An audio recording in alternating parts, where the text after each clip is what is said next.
same song I've been using to enter for a few days now because it's easy and uncopyrighted. So looks like back down to nobody. Gonna kill a little time. My count shows nobody on here.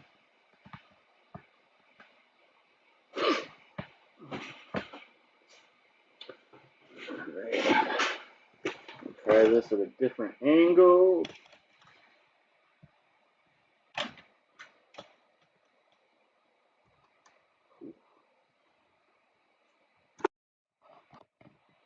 Okay.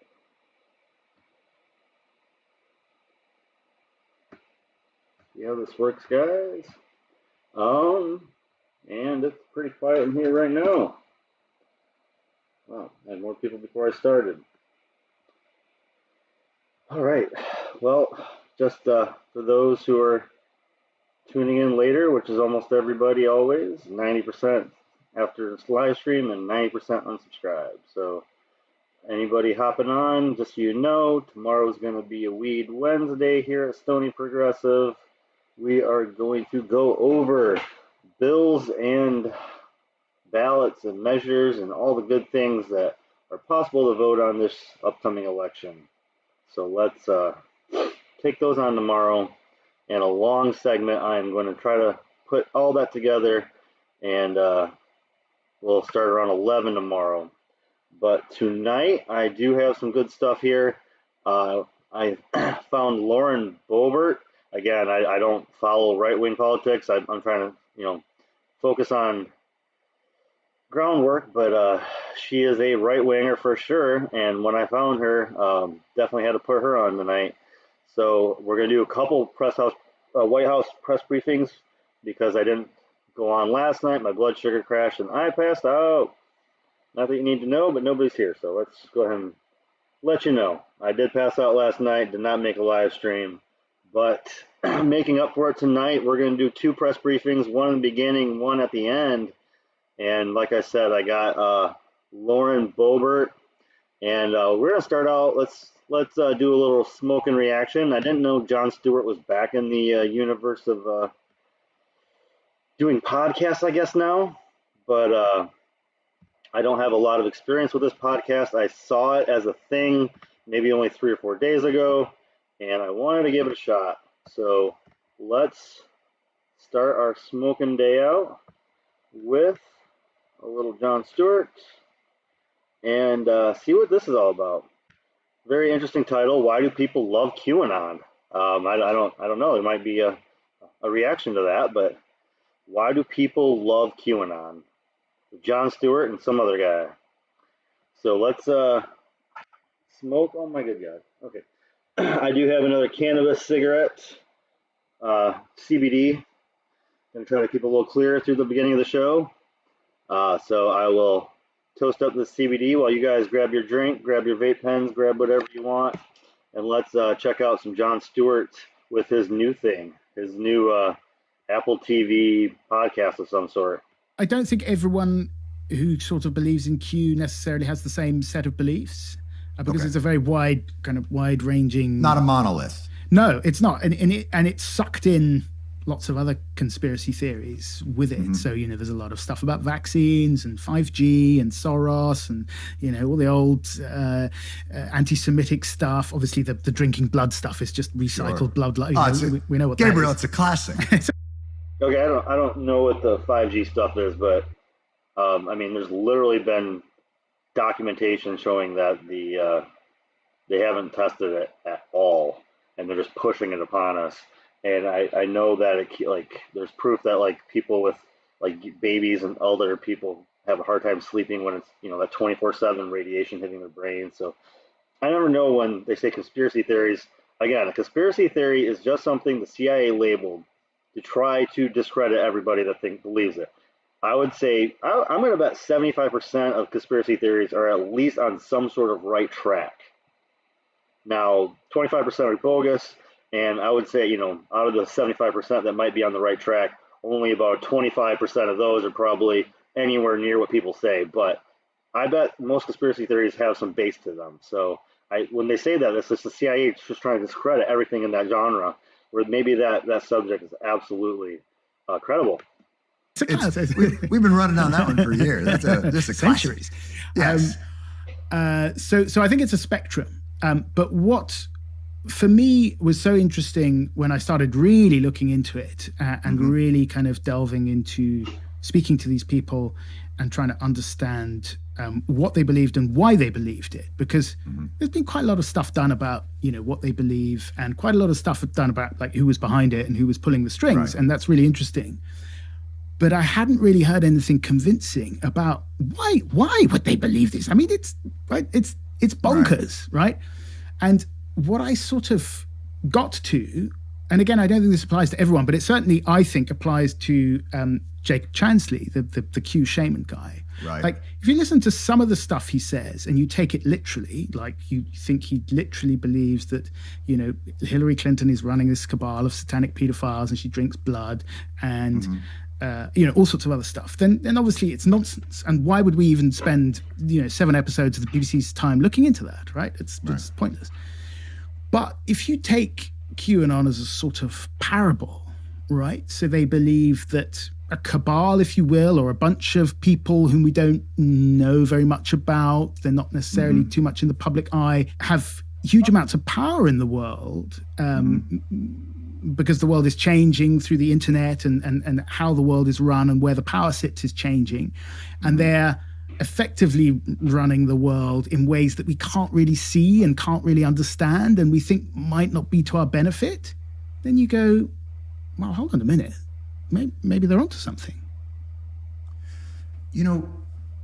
That's interesting, Gabriel, but why sabotage the credibility of that skepticism with something that is so easily, like in the basement of the pizza place, disprovable and seemingly outlandish enough as to take away from that moment you had just now where you said, well, maybe they are onto something. But why create parables or metaphors that are so outrageous when that's such a simple when you could just say, and understandable? Yeah. Yes. Yeah. Well, it's a good question. And thank you. And as a kind of very balanced and neutral BBC reporter, of course, I should preface this by saying you could look at this from a sort of Bernie Sanders perspective, right? And actually, a lot of QAnon believers started out as Bernie supporters, and they got really mad when they thought that Hillary Clinton the election had stiffed Bernie out of the, and that's part of the reason why Hillary kind of became only part of the reason why Hillary. Right. Well, there's a much longer history of the long history of the conspiracies, and goes all the way back. But there's a sense in which some QAnon supporters are. And I just want to state again that these people are saying conspiracy. They absolutely push it aside. They absolutely think that it's just crazy talk. If you say the word conspiracy, it's crazy talk. And this is a term coined by the CIA in the late 50s to discredit people that were on the right track to things that their government was doing, because the government does shady it's just, if you don't believe the government's doing some bad shit, then come on now. They're actually coming at this from a sort of left-wing perspective, whereby they feel that their concerns about how capitalism is currently running their lives have been squished, have been ignored. There's been no kind of mainstream political outlet for those concerns. We've been so kind of indoctrinated into, fiscal, economic liberalism, trickle down economics, and all of this kind of stuff. And Bernie Sanders would just be like any kind of, especially in America, right, where they think they think we live in a socialist country. Guys, we have a conservative government here. But anyway, they think because wait a minute, you don't live in. Hold on a second, I have a whole different headline for this podcast. You're not a socialist? Apparently, you guys think we are. Yes. But what I'm saying is that there's a sense among some QAnon supporters, and not all of them, but some of them, that there has been no outlet for those kind of concerns over the way capitalism is going, that has left them no other avenue but conspiracy theories. I'm wondering if, in your mind, is the specificity of it what allows it to kind of catch fire? Is that what gives it its virality? Is it that people don't accept it? Nah, it's got to be something more than that. And was Q's secret, the secrecy of it and the specificity of it and the outrageousness of it? And was that the key, you think, to it catching such fire? And by the way, it's not as though other countries don't have that same sort of underlying populist feeling that there are forces aligned against you. Absolutely. Why hasn't it caught fire where you are? Well, you guys are always first, so you know. That's very kind. That's very kind. Very kind. So wherever you go, we follow. So obviously, the wheels are about to come off our democracy as well. So that's very heartening. Look, I think one of the things is, yes, the specificity, and more specific than that, what could be more emotive than this idea that there are hundreds of thousands of children being trafficked every year by a cabal of politicians and financiers and etc. Like, by the way, it's very interesting that they pick on something that truly is like sex trafficking, child trafficking. Like, this isn't. Yeah, it's truly a problem. It's not getting solved, but politicians and rich people can't be doing it. They can't be doing it. They can't be that. It can't be that the most powerful people on the planet that treat us like garbage anyway, they can't be doing anything like this. So that must be a conspiracy again. That's an issue. Of course it is. And they have locked into like one of the more emotional issues. They've just described it to something that, from what I understand in terms of the people who are trying to fight actual child trafficking, makes it harder. Yeah. To actually take care of the thing that they seem most concerned about. That's one of the reasons why I think it caught fire so much, because it's so emotive, right? As a parent, I know that any idea that somebody might abduct your kid, you go berserk, right? So this gets to, now, so Q takes off in America, and it sort of metastasizes. So the story is that I think it was the 27th of October, 2017, this message drops on 4chan, which is like a precursor to 8chan. And it's like HRC is about to be arrested. Hillary Rodham Clinton, HRC, is about to be arrested. And then like there's just thousands and thousands of messages. At some point early on, it switches to 8chan, which is this different kind of message board. And then there's this guy in the Philippines buys 8chan. And that's the guy that they've now assumed was Q. Yeah, Ron Watkins. And was I should say, just in case he sues us, he's said he's not Q.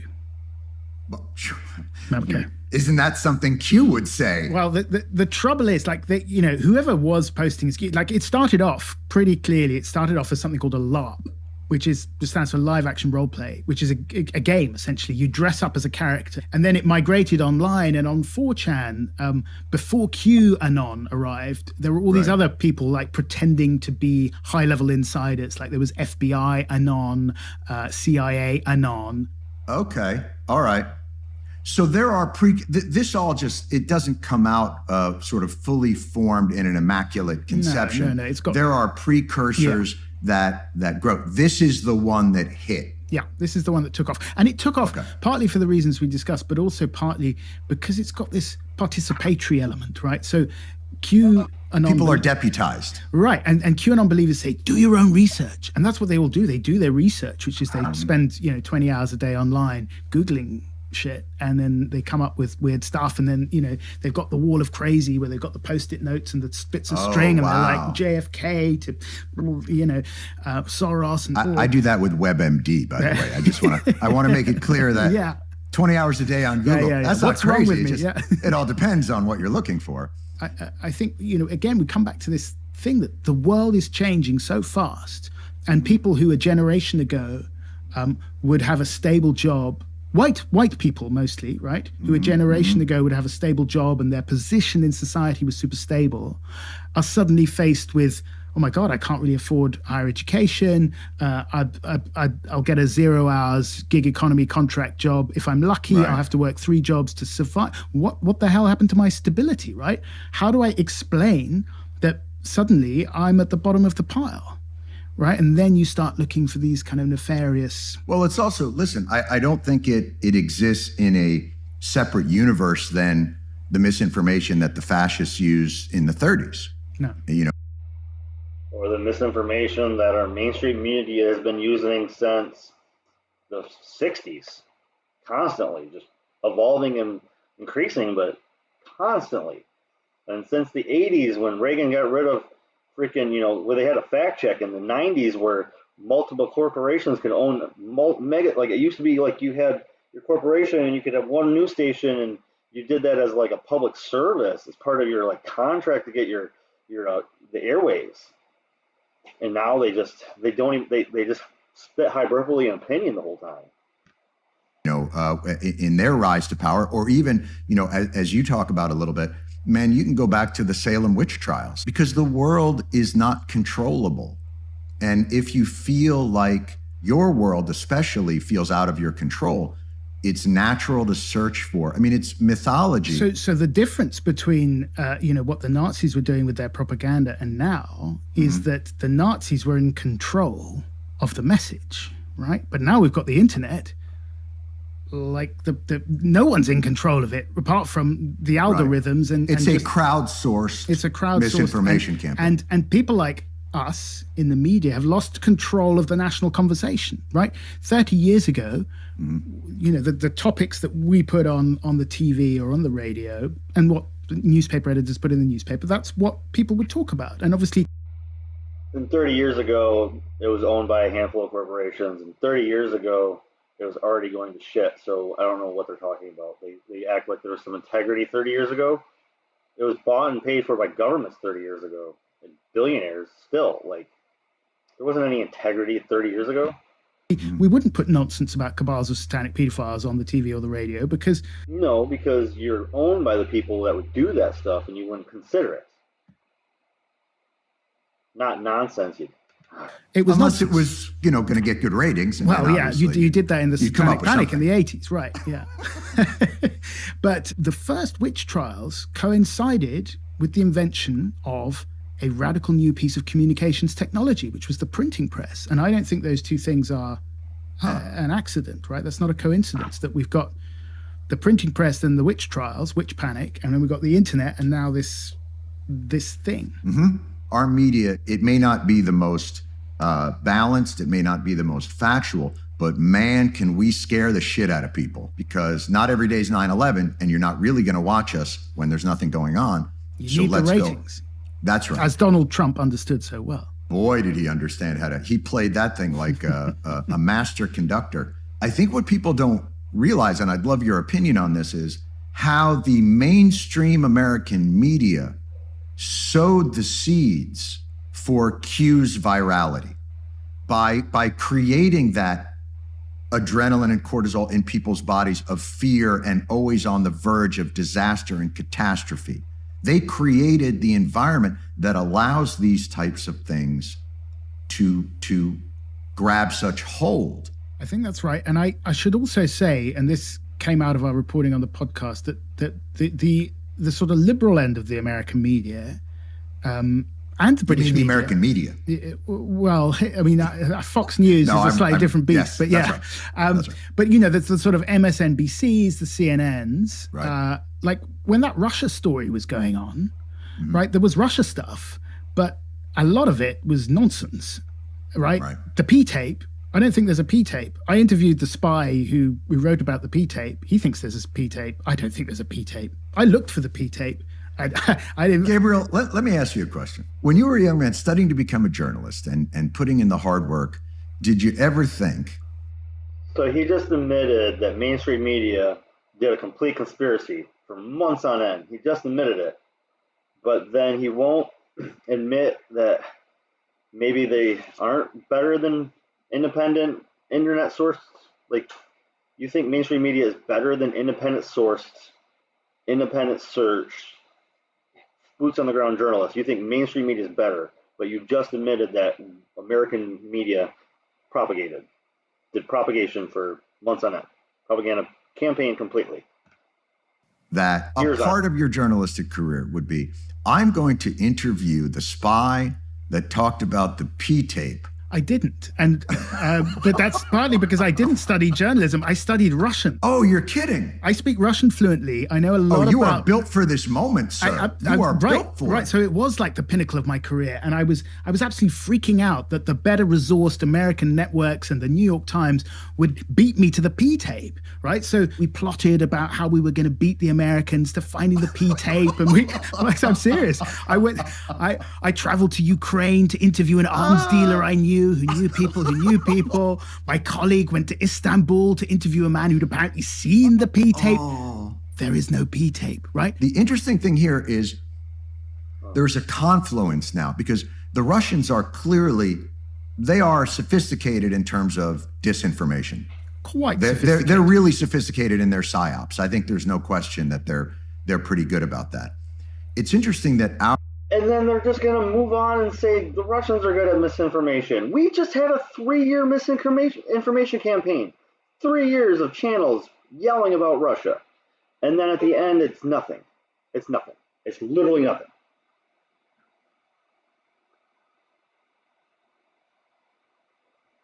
And now, yeah, I don't. And then they're going to move on and just say Russia. Russia really has their misinformation down. It's just how they can just distance themselves from the own, like they can admit issues but not even realize the issues. That mainstream media bubble, man, they're in it. Our media will be very gullible or very open to believing a disinformation campaign from somewhere else, and very skeptical of a disinformation. It plays to a credibility issue. Yeah, but I think, what happened in 2016 was, everyone said Trump can't win. It's a joke, right? And then he won, right? So on the liberal end of the American spectrum, people were searching for a way to understand that, to explain that. Why? How the hell did that happen? Like, we were told he couldn't win. What the? Right. And you so can say fuck. What the fuck, right? So this is a grown-up podcast. So, absolutely. And so we just talked about a P tape. Okay, well, we didn't go into depths about golden showers and that's true. Anyway. That's true. So they were like, how the fuck did that happen? And they were like, oh, okay, the Russians did it. It's nothing to do with us.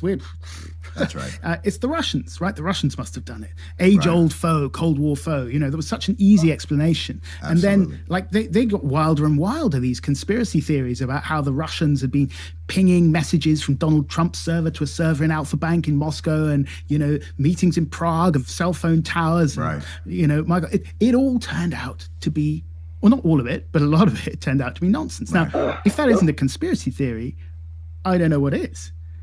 So, exactly. And the interesting thing is, it speaks to a flattering of kind of American exceptionalism again, which is we would never sow division. So yeah, they admit that that's propaganda, and then go right on, right after they said that Russia's really good at sowing misinformation. This is almost over. There's like 1 minute left, but I just thought it's an interesting conversation, and I haven't seen Jon Stewart in years, and this is vision amongst ourselves. Yeah. Clearly. Have you watched American TV? There must be an outside agitator who, you know what they are doing? They're inflaming racial tension in America. That never existed. That's not something that we would. Now, okay, admittedly, let's come clean. We did have a civil war. And a long slave history. And a long slave history and segregation and Jim Crow.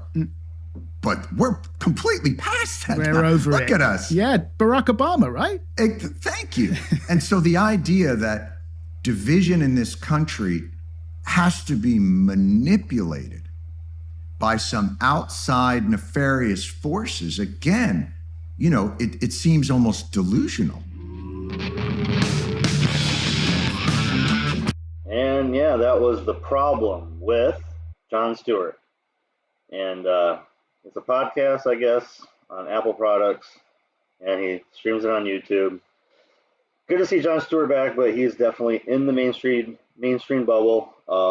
That was, he's been in New York, been in DC. He might be outside of New York at the moment. I think he's still in New York, up New York State or New Hampshire or something like that. But he's still in the New York bubble, and he's still going to think that very specific way. So good to see him back, but I can't agree with everything he says. So yeah, let's check out some White House briefing. Like I said, I have two today, so I want to split them up. Let's get one in before we hit that Republican Congresswoman from Colorado, Freddie foreshadowing. And then after that, we'll go on to David Packman. I haven't watched him in quite a while. It'll be really great times. But I think this is the best clip for the day. Yesterday. We can agree on moving forward. And of course, that would require 50 votes, but those conversations are always ongoing. Thank you. Oh, go ahead, Jackie. Thank you, Dad. Real quick on crime first. Sure. I wanted to ask about, there was your appearance on Pod Save America. There was a discussion of Fox's crime coverage. And one line.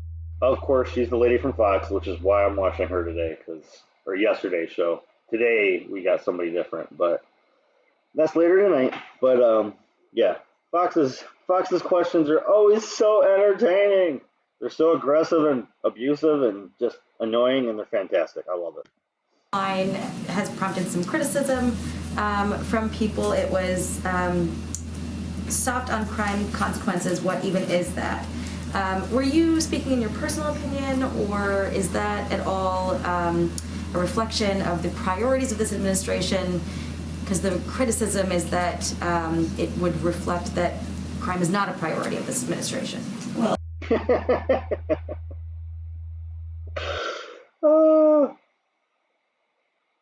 right? Just straight up aggressive. I love it. I encourage anyone to listen to the full context of the interview and the conversation. What I was speaking to was a chyron on Fox News, since you raised it, which suggested this administration is soft on crime with no basis, given we have had Damn. Let's get Caddy. many conversations. She's ready to jump over there. Every single time Fox asks a question, she just wants to jump over there and punch Fox. The guy the other day, I thought she wanted to throw this, the whole sternum at him. It was great.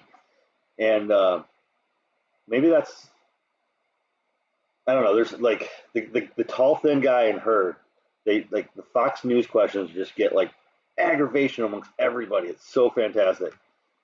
And back and forth with you and your colleagues about the prioritization of the president to ensure that we are working as close partners with leaders, whether it is Mayor Adams, who he's going to spend the day with on Thursday, or others in the country.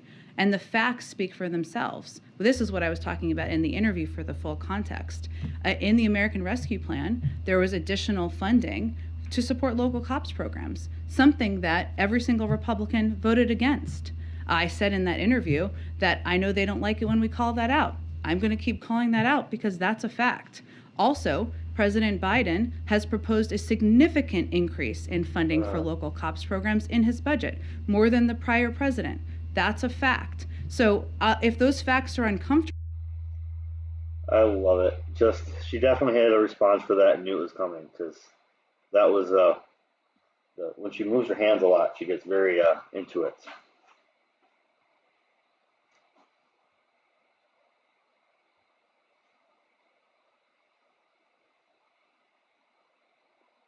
Whoa.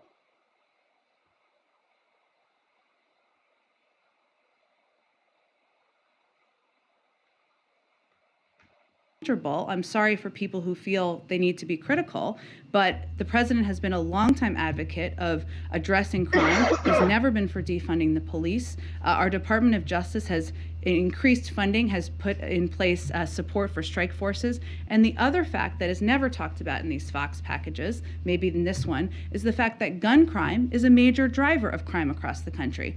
Also a fact. So those are pieces I think in that moment I was speaking to. And again, we're about the facts here, and addressing crime is something that is a root of the president's agenda. I appreciate that. And then I want to move on to the DOJ. There is a letter from Tom Cotton today threatening to block the president's DOJ nominees over the Department of Justice allegedly denying 4 deputy U.S. Marshals legal defense in lawsuits stemming from the Portland riots. Is the White House aware of this, and can you give us any explanation for why that would be happening? I'm not aware of the specifics of it, Jackie. I'm happy to check with our counsel's office, I assume, and see if there's something more specific we can get back to you. Thank you. And then on, there's been this leaked video of Border Patrol agents expressing frustration over some of the policies of this administration. I know that we talked last week about flights, and we've heard the explanation for this procedure that they were frustrated over. But this video seems to show that morale is, in a tough place, that these agents are frustrated who are having to carry out these policies. Is anything being done to improve morale? Is there going to be any sort of outreach from the administration to Border Patrol, given that we're seeing more of this come to the surface?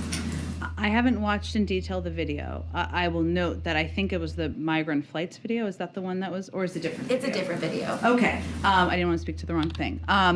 Of course, the role that Border Patrol agents play in ensuring security and safety at our borders is something that there's great value for in this administration. I would point you to the Department of Homeland Security, who oversees, of course, the Border Patrol agents, and can see if there's any more specific programs that are underway. Go ahead, Jeff. Thanks. And then Jeff, go. A follow to Kelly's question about trying to quantify the pool of potential Supreme Court nominees. Yeah. A White House official told God. Supreme Court nominees and Russia, Ukraine. It's 80% of the questions, and it gets boring.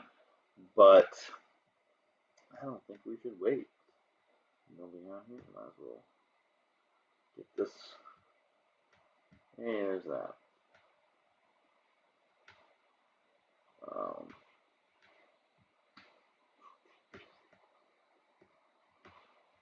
Go ahead and get her on the second time. Let's not save it. Stationed in Eastern European countries. Some of those troops, of course, many of them are not under the NATO alliance, but I don't have anything to predict for you at this point in time. Go ahead. Thanks, Jen. A couple quick ones on Supreme Court first. Last week, I know you said you'd look for an answer on whether you thought the Vice President could break a tie on the Supreme Court vote. Have you guys come to a determination on that? So the Vice President has been the tie-breaking vote for a number of judicial appointments or nominees in the past, but our intention is, of course, to get broad support for an eminently qualified nominee. In the Oval, the President evoked the Ninth Amendment as he was talking about the qualifications he was looking for a judicial nominee. In the past, in committee hearings, he's certainly brought that amendment up in the context of abortion rights. That's what I wanted. Bill that didn't include the extended child tax credit. Well, I'm not going to make a prediction or negotiate from here. Obviously, the President proposed our counsel's office. I will see if there's any comment we have from here, or it might be a Department of Justice comment. I'll get back to you. Go ahead. Hey, Jen, how's it going? Good. The Center for American Progress put out a memo today focusing on specific priorities for a more narrow Build Back Better bill. But not listed is the extended child tax credit. Could the White House, like apparently CAP, support a revised bill that didn't include the extended child tax credit? Well, I'm not going to make a prediction or negotiate from here. Obviously, the President proposed an extension of the child tax credit, as you know, because it helped cut the child poverty by 40% last year. It's something he would absolutely like to be extended. There is a question here as to what 50 members of the Democratic caucus will support. And they support, as we were talking about a little bit earlier, some big fundamental goals, which is important. Lowering cost of childcare, health care, negotiating prescription drugs. That's important. But I can't predict for you here what all 50 of them will support. Last week, the Surgeon General also was asked on MSNBC about Joe Rogan's vaccine comments on Spotify, and he said that tech companies have an important role to play in stopping misinformation because they are the predominant places where misinformation spreads. Spotify is putting out advisory warnings on episodes that have to do with COVID-19. Does the White House and the administration think this is a satisfactory step? Or do you think that companies like Spotify should go further than just putting a label on there to say, hey, go do your own, check this out. There's more research you can look at, scientific research regarding COVID. Sure. Well, last July, you probably know, but the Surgeon General also took the unprecedented step to issue an advisory on the risk of misinformation in public health, which is a very significant step. And amid that, he talked about the role social media platforms have. So our hope is that all major tech platforms and all major news sources, for that matter, be responsible and be vigilant to ensure the American people have access to accurate information on something as significant as COVID-19. That certainly includes Spotify. So this Spotify, is what she said. And also they could reenact the several of those things that make fear and proper journalism held responsible by law, but they don't. They could do it with the presidential signature, but they don't. Disclaimer, it's a positive step, but we want every platform to continue doing more to call out mis and disinformation while also uplifting accurate information. I mean, look at the facts, right? You are 16 times more likely to be hospitalized if you're unvaccinated and 68 times more likely to die than someone who is boosted if you're unvaccinated. That's pretty significant, and we think that is something that unquestionably should be the basis of how people are communicating about it. But ultimately, our view is it's a good step, it's a positive step, but there's more that can be done. And I have another tech question for you, which Sure. is, there have been some recent reports that the White House is planning to issue a series of executive actions on cryptocurrencies in the next few weeks. Can you give a timeline on when those are coming and what actually might be in those executive actions? That's why I wanted this person to be the start, because the crypto question, and then I think we get some pretty good stuff right after him too. So hold on, it gets good. It gets good. You're about to get to the climax and comedy part. I would have to check with our NEC team on that and see if that's Don't know something that shit. is coming down the road. But I will check and see if there's anything to predict for you. Go ahead, Brian. I wanted to first follow up on something you said about the Supreme Court process. Sure. You said that President Biden has been looking at bios for some time now. How long has that been that he's been looking at bios of potential candidates? Since last year. That was something that started in the transition process, or No, since last year, not during the transition process. And what prompted that for him to start looking at bios last year? He takes his role incredibly seriously, and we certainly know, and he committed, of course, to the American people. He would nominate a black woman, a qualified black woman, to serve on the Supreme Court, and so he's just been reviewing a range of bios. And Justice Breyer notified him on the 27th of January. Did he get advance notice before that? I'm not going to get into any more details. If Justice Breyer wants to get into details about our communications, he can certainly do that. And I have a question on Russia as well. This is the jailed Russian dissident Alexei Navalny. Yeah. In an interview with Time magazine, said that the U.S. is repeatedly falling into Putin's traps, that Putin makes escalations like he's doing now, and then seeks concessions. I want to quote Navalny here, where he says, with Putin, the U.S. is acting like a frightened schoolboy who's been bullied by an upperclassman. What's President Biden's reaction to this? Is the U.S. reacting like a frightened schoolboy? Well, I would say first that we have great respect for Alexei Navalny and the role he's played in speaking out and being vocal, even under duress himself, and that's to be hugely admired. I think the president's actions, the administration's actions that have been broadly supported in a bipartisan manner speak for themselves, whether it's our engagement and leadership on the global stage, having more than 200 engagements, leading an effort to have a unified front and making clear about the severity of economic consequences there will be should Russia decide to invade, or whether it is making clear that we are going to continue to stand up for what is a global value, which is the fact that no country should be able to invade another country and take their territory. I'll let others define.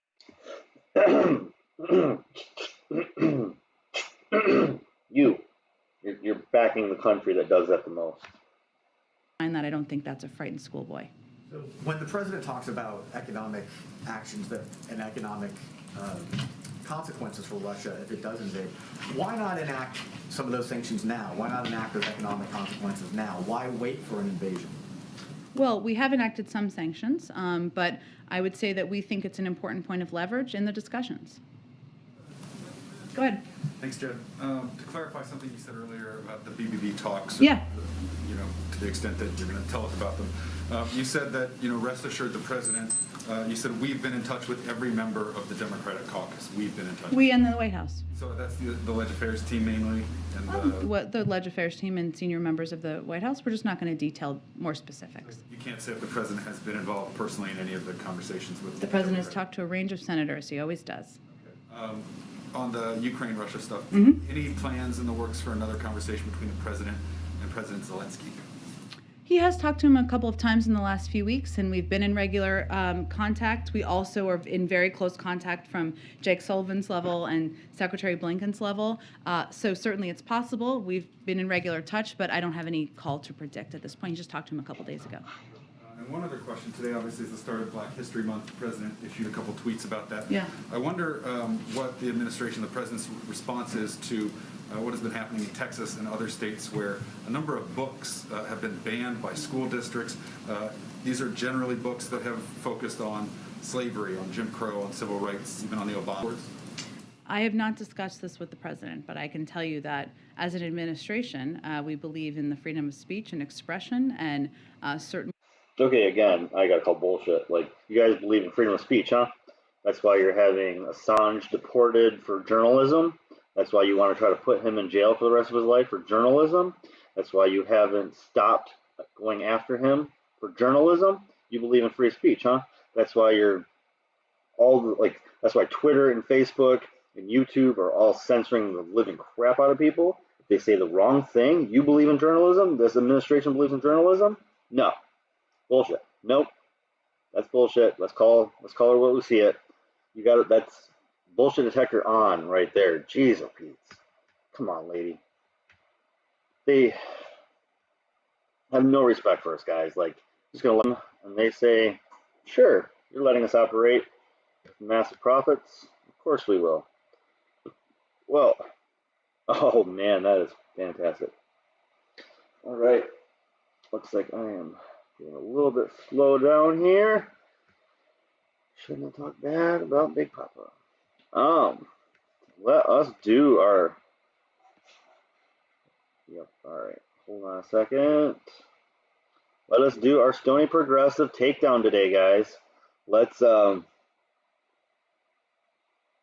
Yeah. Right. Let's. We're gonna do the Stony Progressive takedown, and then we're gonna hit David Packman a little bit here. And yeah. I don't social media a whole lot, as I say. So anybody who's out there, go ahead and throw this on social media. Let's see if we can get a conversation started.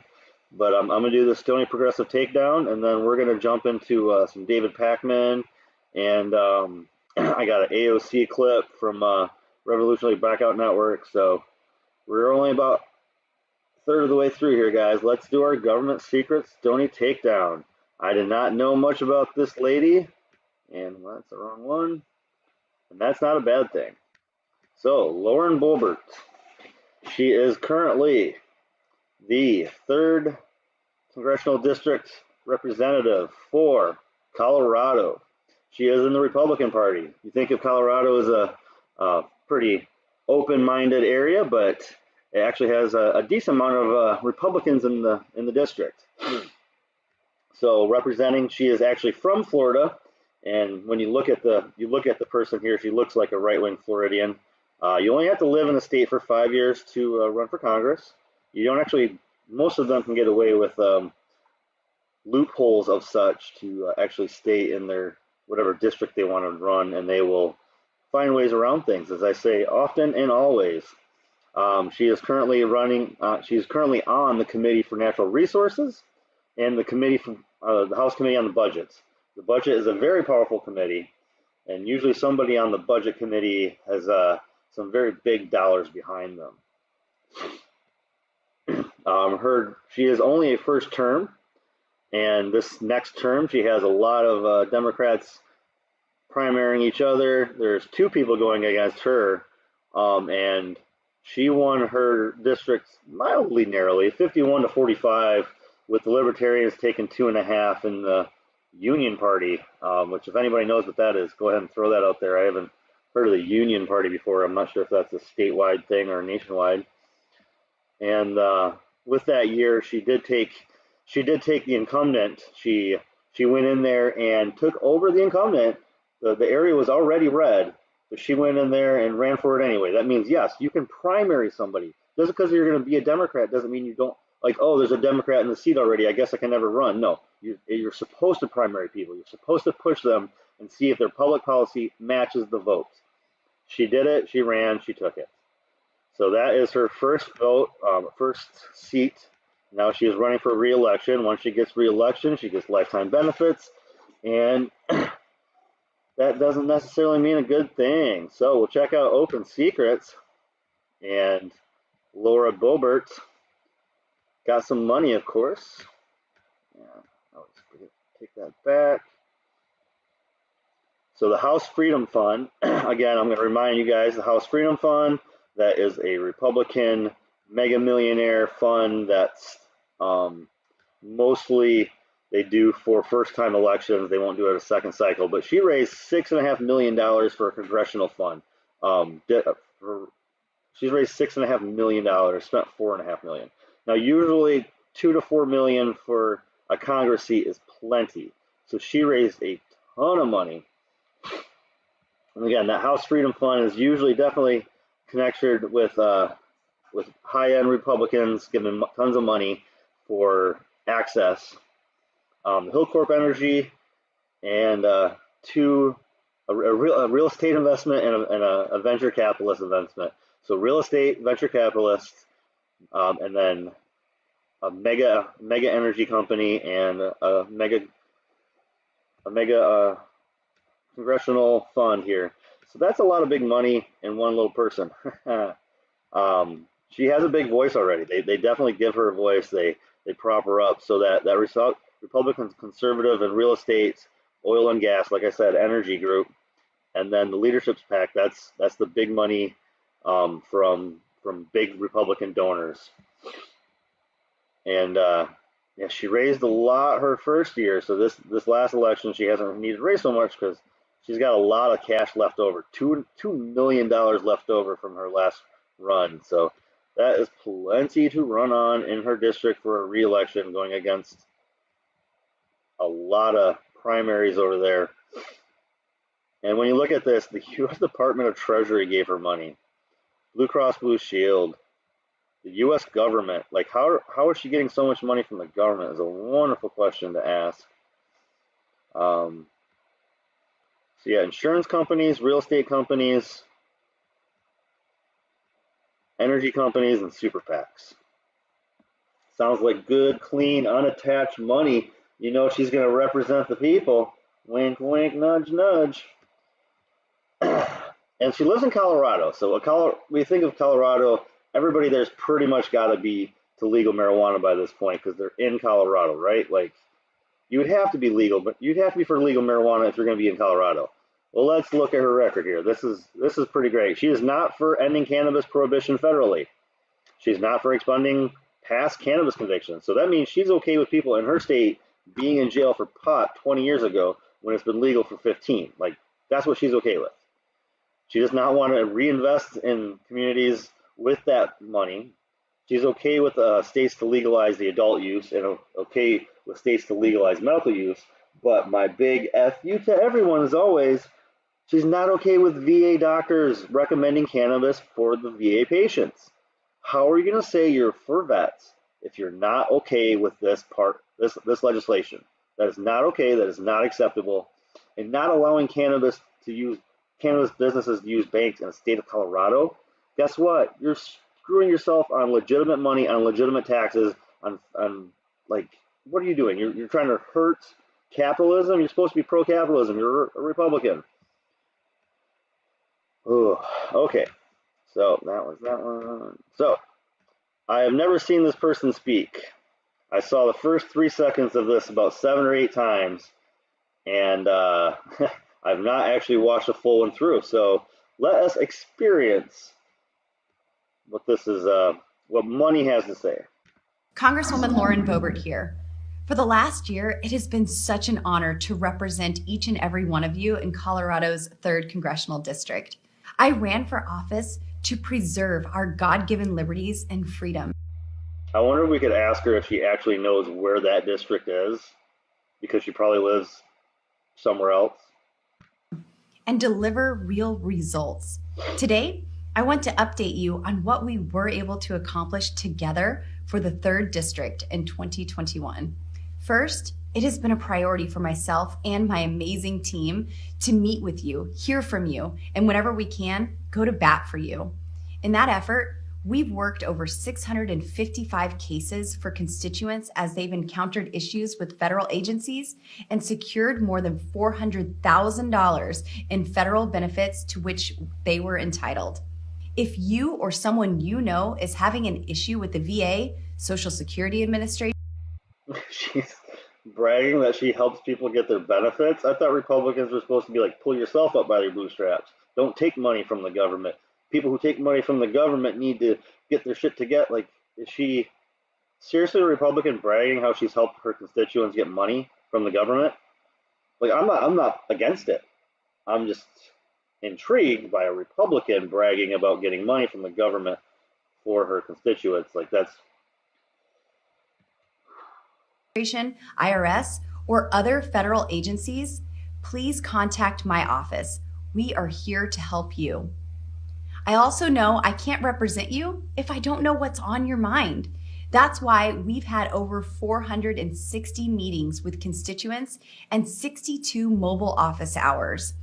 Accessibility to our services is important. So I'd encourage you to go to my website, boebert.house.gov, and sign up to get news updates from my office.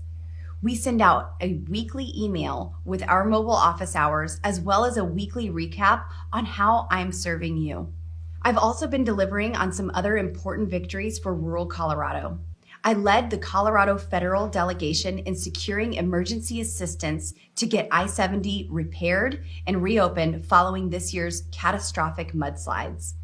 I secured $13 million for the U.S. Forest Service to address bark beetle infestations that have ravaged Colorado and contributed to catastrophic wildfires. I secured $10 million for the Indian Irrigation Fund for the benefit of the Southern Ute Tribe's Pine River Indian Irrigation Project. I secured an important win for 6 counties in the San Luis Valley by ensuring data from their new radar system is incorporated into the National Weather Service system. For over a year, bureaucrats prevented the $1.8 million spent by local communities for a new radar system from being implemented and utilized. We fixed that. I introduced a bill and led a pressure campaign that resulted in the Biden regime dropping its plan to give illegal immigrants separated at the border $450,000 checks. I worked with my colleagues to fix and pass the National Defense Authorization Act. That meant removing red flag laws, removing provisions requiring women to register for the Selective Service, removing massive land grabs in Colorado. Just bragging about money she got for her state. Like, come on, you're supposed to be Republican. Small government. That sounds fun. I know we just saw this, so it's gonna keep improving.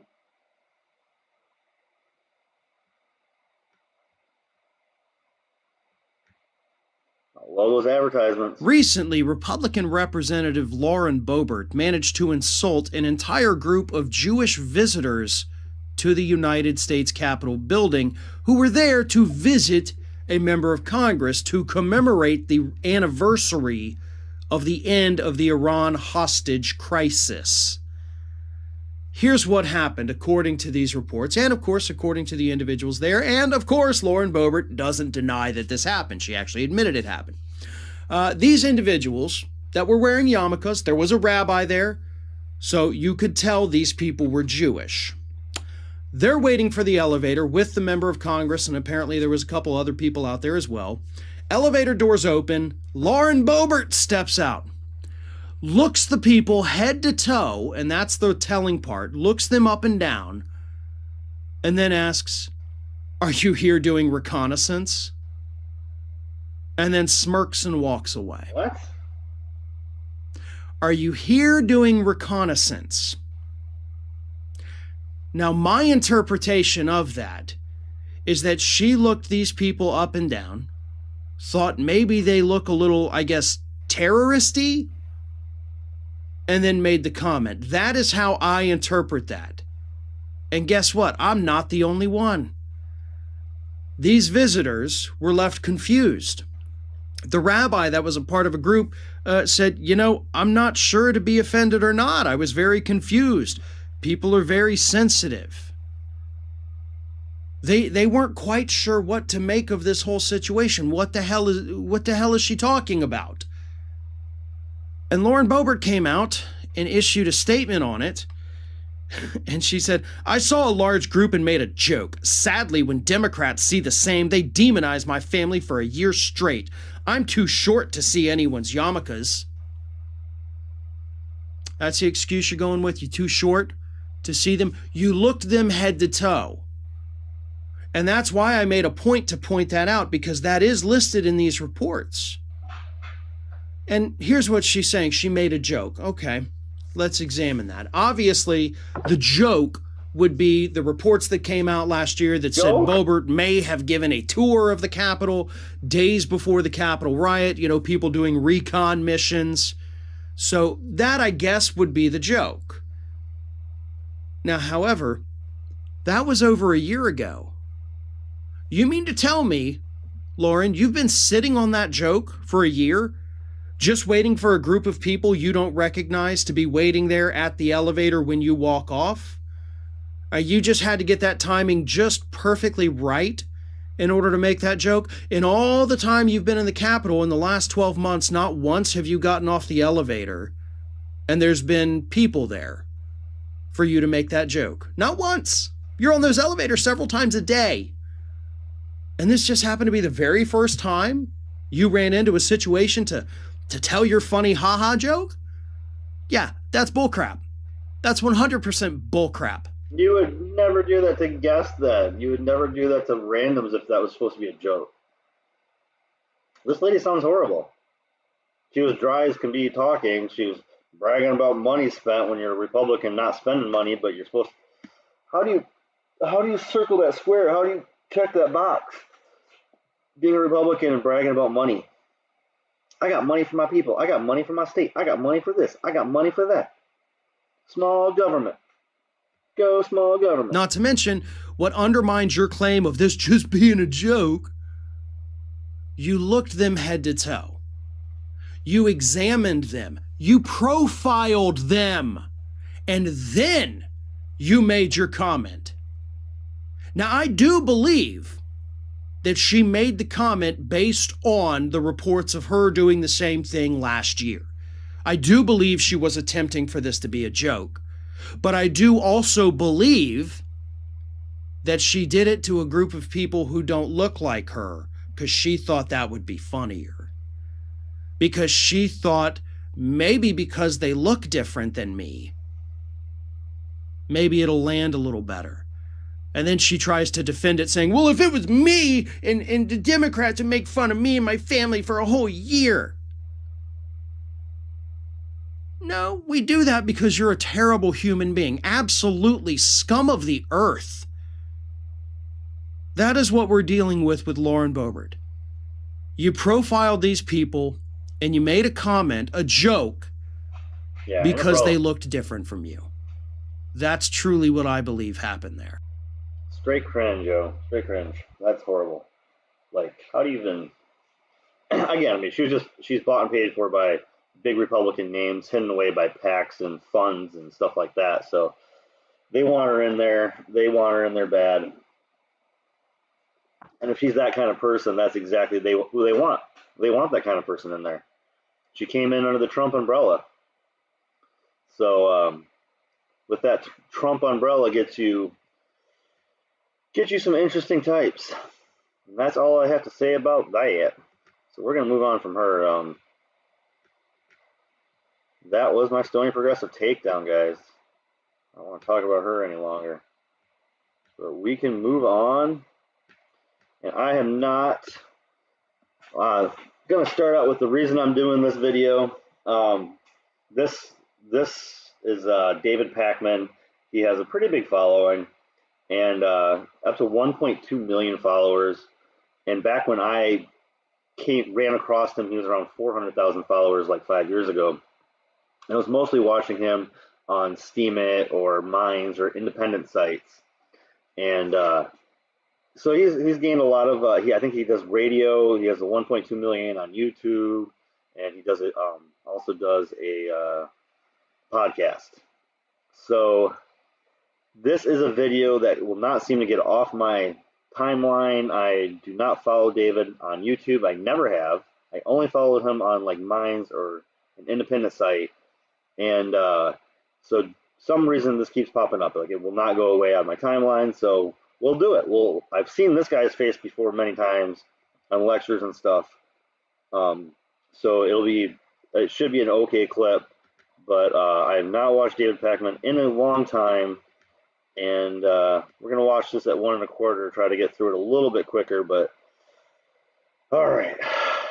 David Packman is a corporate Democrat. He's been talking politics for a decade, so he seems to know what he's talking about, but he always takes the Democrat side, and he doesn't really critically think outside. I mean, when you've been in it that long, you're in a bubble.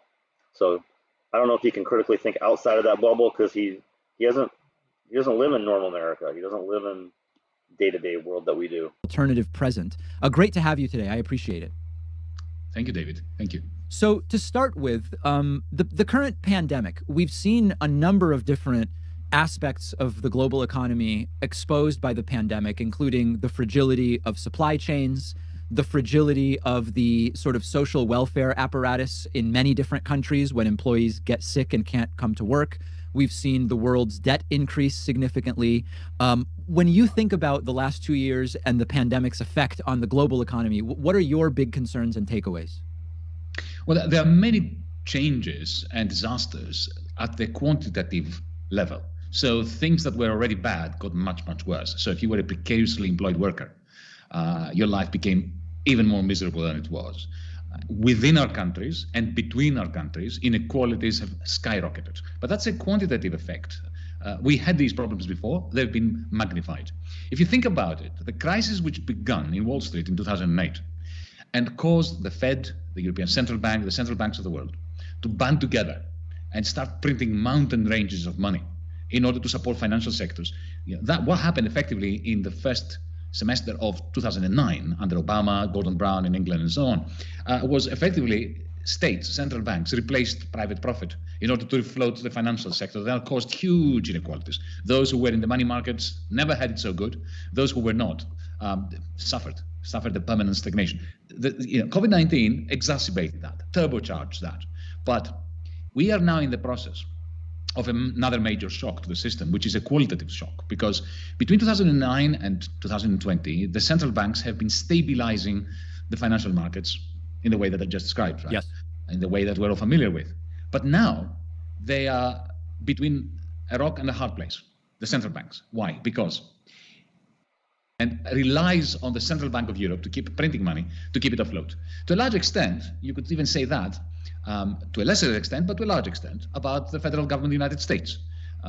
Your debt relies to a very large extent on the Fed's capacity and willingness to continue to roll it over. The same thing in England, the same thing in Japan to a large extent.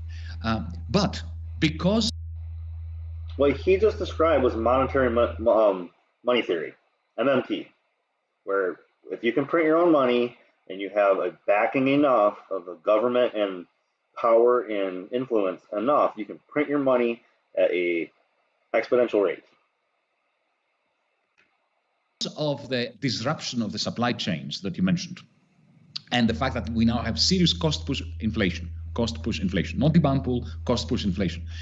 That is putting them in a damned if they do, damned if they don't situation. Central banks, if they continue to refloat the financial markets, are going to be fueling inflation, which is creating significant political and social problems. If they stop doing that, then corporations and states that rely on this extending and pretending of their debt are going to go under. And this is going to be the qualitative effect that we are going to be remembering in 10, 20 years time regarding this period, this juncture. So in the So yeah, that was, he's a smart guy. Wrote several books. He should know what he's talking about. And like I said, I've seen him talk on finances before, I believe. We're getting a good. On my end, it looks like it keeps pausing, guys. I apologize if it is. I'm trying to keep it smoothing along. United States and in other countries, when you talk about deficit spending, sometimes there's two very different views. You have people on one side who say deficit spending is always bad. You have people on the other side who sometimes say deficit spending doesn't really matter if you never have to pay it back. And sometimes there's a more balanced view, or it sounds balanced, which is deficit spending can be okay if it's on economically stimulative programs that over the long term are good for the economy. Can you talk a little bit about what are the limits of some of these ideas in the context of And I don't know if this is why his channel has helped out a bit, but David used to wear collared shirts, be very clean shaven, and every the background's still the same, but now he's got the sweater on and a little bit of face hair, and he looks a little more casual. And I mean, this so far is a good interview so far. I like this so far. inflation and the other things that you're talking about here? Allow me to start by being a little bit cynical. Please. Nobody is against debt if it finances them. So the even very conservative Republicans in 2008, when the bottom fell out of Wall Street, they went straight to the States, to Hans Paul and to George W. Bush, and they said, give us money. We don't care where you get it, borrow it, print it. The very conservatives who were against deficit spending. Okay, cynicism aside. Right. Look, it's capitalism without debt is like Christianity without hell. It doesn't work. Doesn't work, yeah. So literally, the way our money is printed, we borrow it from the Fed at an interest rate. So when we print money, we're borrowing it at an interest already. Like that's how the notes work. Now, we would lose like a third of our national debt if the government just took over the federal bank, and just and coughed it into the government instead of having it be ran by Chase, Bank of America, and I'm not going to remember the third, but it's three major banks that run it instead of our government, which should run it, and then we would lose a third of our debt like that. Of course, the nuanced position that you put forward right at the end is the sensible one, that if you use deficit spending, debt-fueled investment properly, correctly, sensibly, that is the obviously good thing to do. Now, the problem, however, is that it's now 13 years since 2008. And during those 13 years... So let's say you have to read an incredibly long email from your boss that you have to finish before the big meeting starts in 10... Just by saying this, it concentrates the mind. We've never had so much money floating around in the history of humanity. Never before. Humanity as a whole has been saving 30% of its income. Not so much the Americans and the Greeks, but the Chinese, the world generally, right? Corporations, look at Apple. They've got something like $200 billion saved. I mean, it's insane that a corporation should have savings. Corporations should have debt. They should be borrowing to invest. When Apple has $200 billion, of stash, there's a problem with capitalism. So for 13 years now, we've had all this money slushing around. Okay, it's very inequitably distributed, but humanity, in total, we have all this money. In comparison to the liquidity which is available, we've never had such low levels of investment. So, if you go to Sierra Leone or to Greece, countries that are poor and bankrupt, Sierra Leone more than Greece, but nevertheless, you know what I mean. Yes. Right? I mean, it makes perfect sense. It's not pleasant, but it makes perfect sense that investment is low. But when you look at countries like Germany, which is swimming in money, never in the history of Germany did Germany have so much money. And yet the level of investment in things that they need, like, 5G, renewables, things that they actually need. They still use fax machines in their ministries. This is true. In the United States, infrastructure is dilapidated. You have huge quantities of money, very low levels of investment. And that has been the case now for 13 years. Now, you know what this means? It means that It means that we're just handing money to the masses of banks and weapons. I mean, in part of the COVID relief fund, there was like $1 trillion to weapons manufacturers to make sure that people were still bombing people. Like, hey, we're all locked in at home, but Israel needs to be bombing Palestine, and Saudi Arabia needs to be bombing Yemen. So let's get those people back to work, and let's get that money to them too, because that's literally what was in the COVID bill. In 2008, there was like a Halliburton restructuring firm that they made sure it's just, we always give money to those people. And there's nothing happening for infrastructure. There's nothing happening for the everyday person right now. Nothing at all. They do not put the money into where we need it. We're shutting down hospitals. We're cutting hospital beds because it's better for investors than it is for communities. Because we don't care if the hospitals are good for communities. They need to make a profit. And Medicare for all is the only way to go. Species, we failed to make use of available resources in order to generate our capacity to weather storms, economic storms, COVID, climate change, and so on. So now, to start worrying about debt is a bit too little, too late, in a sense. So to those who say, oh, well, look at the Fed continues to print money and the federal government is running a huge deficit. Yeah, but you know what? You were not worried when Wall Street was creating gigantic quantities of private debt before 2008. That blew up the world, in fact, landed us where we are. So let's focus on the one thing that really matters: investment. Investment in things that human beings need. And I'm not talking about SUVs. I'm not talking about more airports. I'm talking about renewable energy. I'm talking about artificial intelligence that can actually help us rather than enslave us. I'm talking about social care. I'm talking about healthcare, education, the things that will make life for humans better on this planet and which will allow this planet to continue to allow us to exist on it in terms of climate change.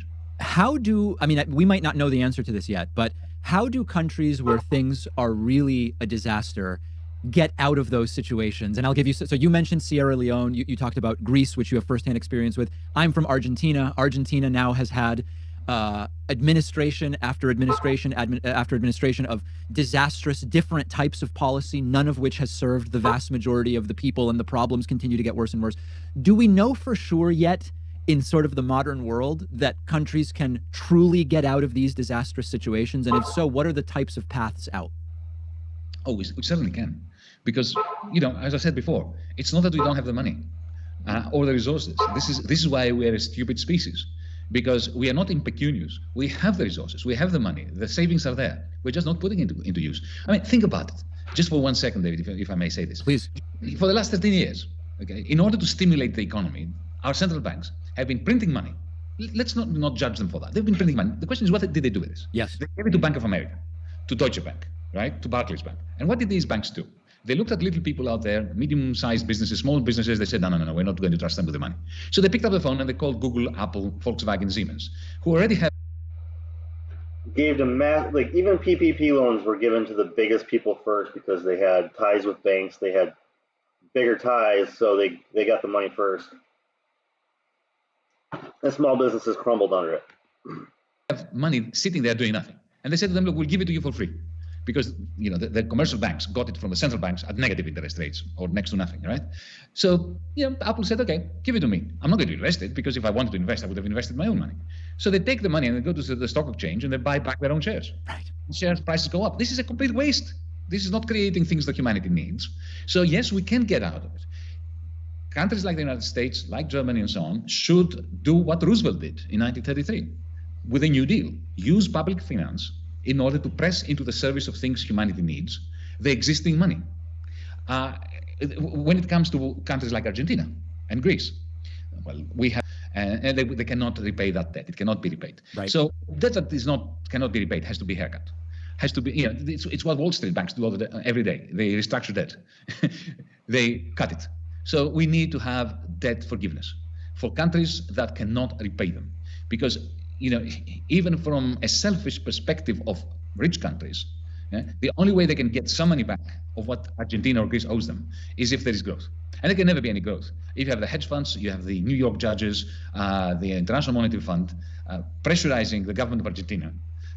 I was planning on doing most of that, but I have not watched David Packman in a while. What is this? Yanis Varoufakis? He is pretty good. Yeah, I've seen him before. Kind of why I picked this clip.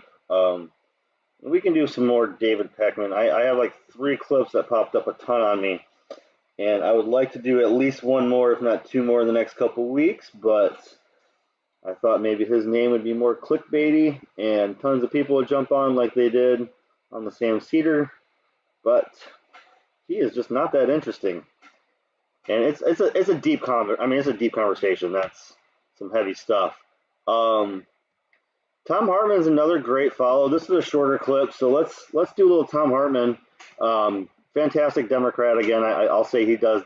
I'll be doing some old clips from him on a regular basis because the lone rebel, his rumbles, his debates, like just his fact checking on just wild information is just some of the best. So, but this is proof Kristen Sinema is owned by right-wing billionaires.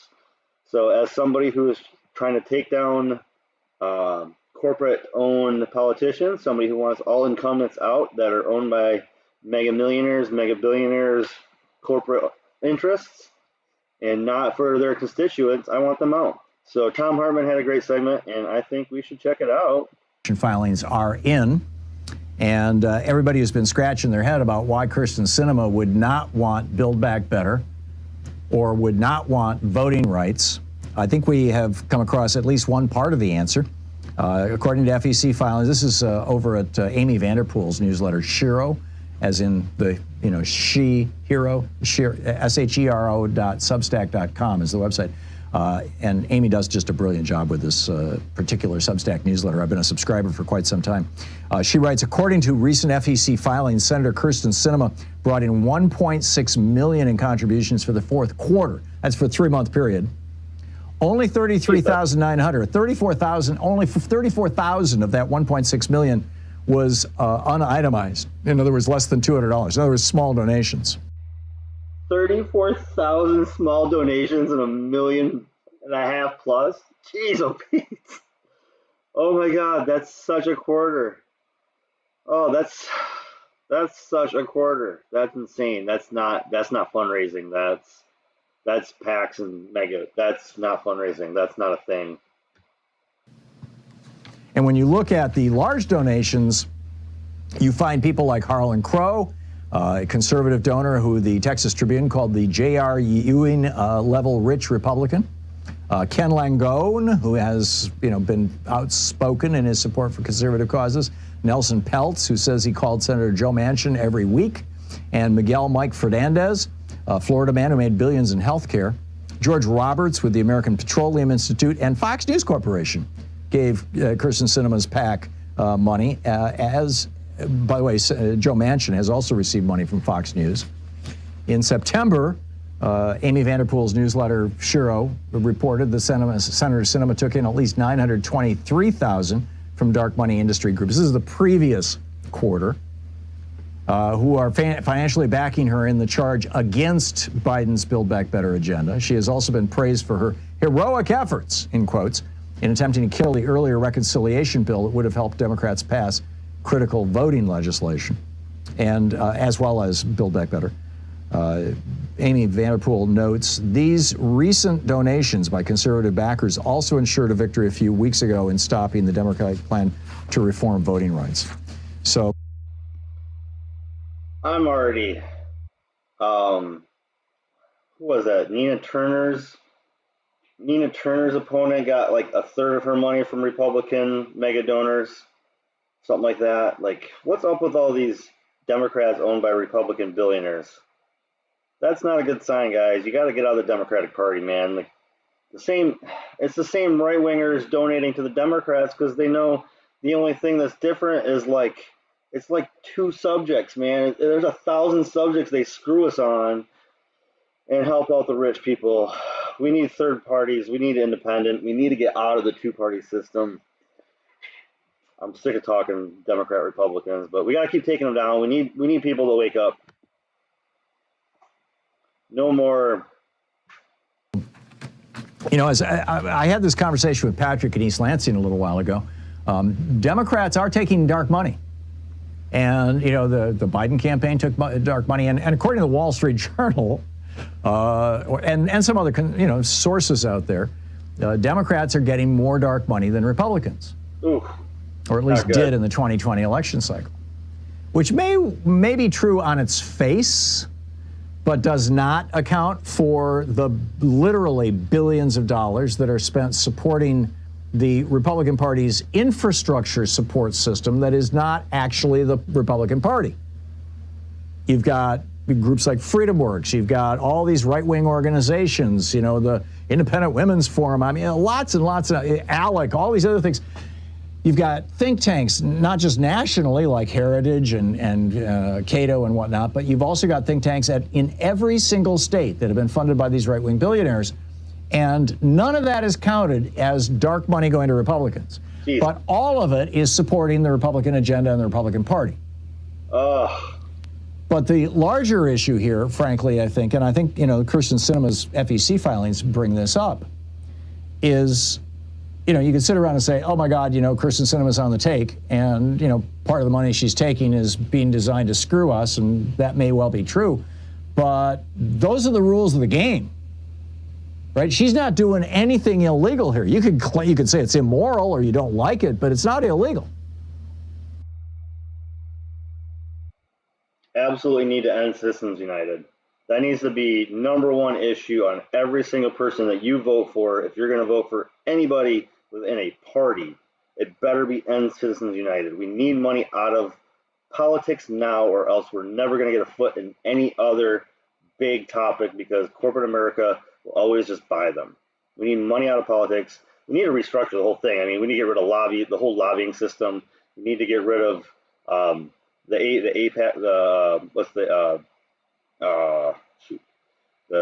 basically we're like corporations write the bills and then give it to their congressmen at these like closed door parties that is absolutely legal.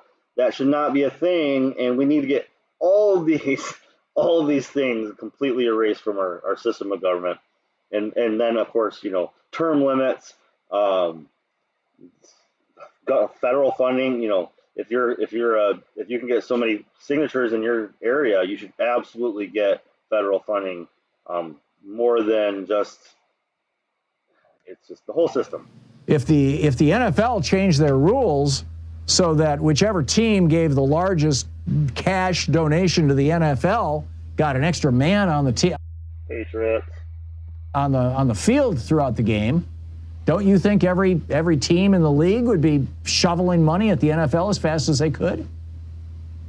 I mean, this is a problem not of, one senator. I mean, dark money is, Ro Khanna is probably one of the few congressmen who, he's a member of the Congressional Progressive Caucus. Most members of that caucus refuse to take money from PACs, from corporate PACs, but he doesn't have. I think there's like 7 people that actually refuse it, and most of them have a secret PAC somewhere. There's almost no pure grassroots Congress people at the moment. 0. There's a few that are close. There's like 3 that are really close. Have to refuse. The law is that, hey, it's fine, it's all good. What we need to be doing, rather than bashing Kyrsten Sinema upside the head, I think that's frankly for, Democrats in Arizona to figure out. What we need to be doing is changing the rules. And yeah, I get it that the Freedom to Vote Act and the John Lewis Voting Rights Enhancement Act actually did that. It required the open disclosure of a lot of this dark money. And Sinema voted against those things, or at least against allowing the filibuster to end so that they could be voted on. So there is kind of a catch-22 here, but still, it seems to me that the real villain here is the rules, is Citizens United in 2010. See, bam, we finished with Citizens United. That's what we need to, gotta get rid of that. We have to cut it back. And again, guys, Tom Hartman, he is on Free Speech TV. He does a radio show, and he's always worth a check-in. Tom Hartman does a good job, guys. So, and I will be showing some old clips videos from him from time to time. But I thought that one from yesterday was today was absolutely a check-in. So we checked in, and the last serious segment I wanted to do tonight was with Nick and CJ from Revolutionary Blackout Network. They had a segment about how Code Pink went after AOC, and both of their rants are fantastic. I got to make sure. I wanted to do clips, but I just felt like they both have a lot to say, and I don't want to clip out any part to lose the content. So we'll just watch the the middle part here, and yeah, and it's a good conversation. So I think I got this started right. Does the president have a swift and severe response only when it comes to war in the military-industrial complex? Oh yeah, we gotta do that again. But he can't. Headline is trash. So they said to prioritize Build Back, prioritize. I don't like this headline. And when we go through this story, I'm gonna explain why. But the headline is not really good. Trash. The headline's not good. The activists, they're doing great stuff. The headline is trash. So they said to prioritize Build Back Better over the Ukraine conflict. And their argument is, why does the president have a swift and severe response only when it comes to war in the military-industrial complex? All presidents. That's so big. Why do they always have swift responses to war and nothing else? Nothing else.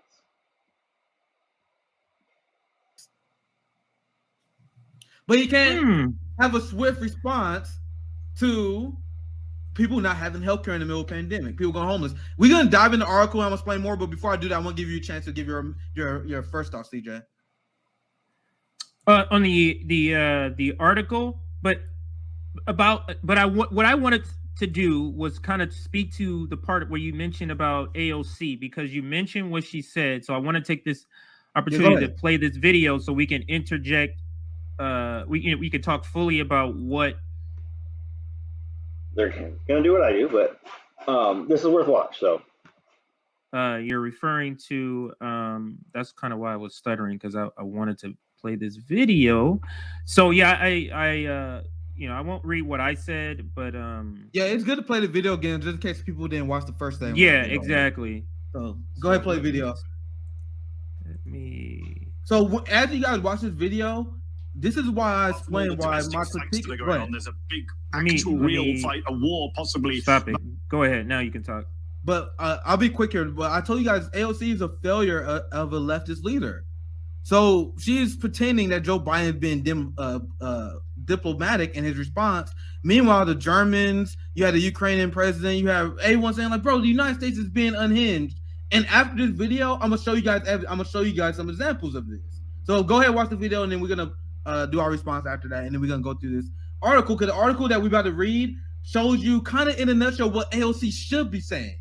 Because people say, "Oh my God, you got so critical, AOC. What can she do? Do what Cole Pink is doing right now." But go ahead, play the video, CJ. So for those who pay attention to our title, we're mixing two of our topics together. AOC, is she okay with war, and also the BBB plan versus Ukraine conflict. That story, they're kind of connected, so we'll talk about both now. So this is the video, AOC talking about this. Let's play it. Apart from all the domestic fights that are going on, there's a big, actual, real fight, a war possibly about to happen in Europe. How concerned are you about what's happening in Ukraine? How worried are you about a full-scale war involving the US? And do you think Biden has handled this crisis well so far? Badly? Okay. What's your grade? Well, I'm quite concerned about some of the dynamics here. One of them, frankly, is that you have an entire military industrial complex outside of the U.S. military, but, part of this complex of contractors that frankly just left Afghanistan and are starved for revenue. And I'm very concerned about the urgency of this situation really becoming and materializing into a situation that could be exploited by for-profit military interests. Now, what is happening between Russia and Ukraine? All military interests are for profit right now. So, that's just all military interests are for profit right now. That doesn't make any sense. They're all for profit corporations. Ukraine is of profound concern, and the Biden administration is well. See, yeah, right. I was surprised. I was surprised we got that far without you saying that. I was like, "Why is Nick not saying nothing?" Bro, what you said made no fucking sense, man. But go ahead, CJ. I don't want to stop it too much. Yeah, go ahead.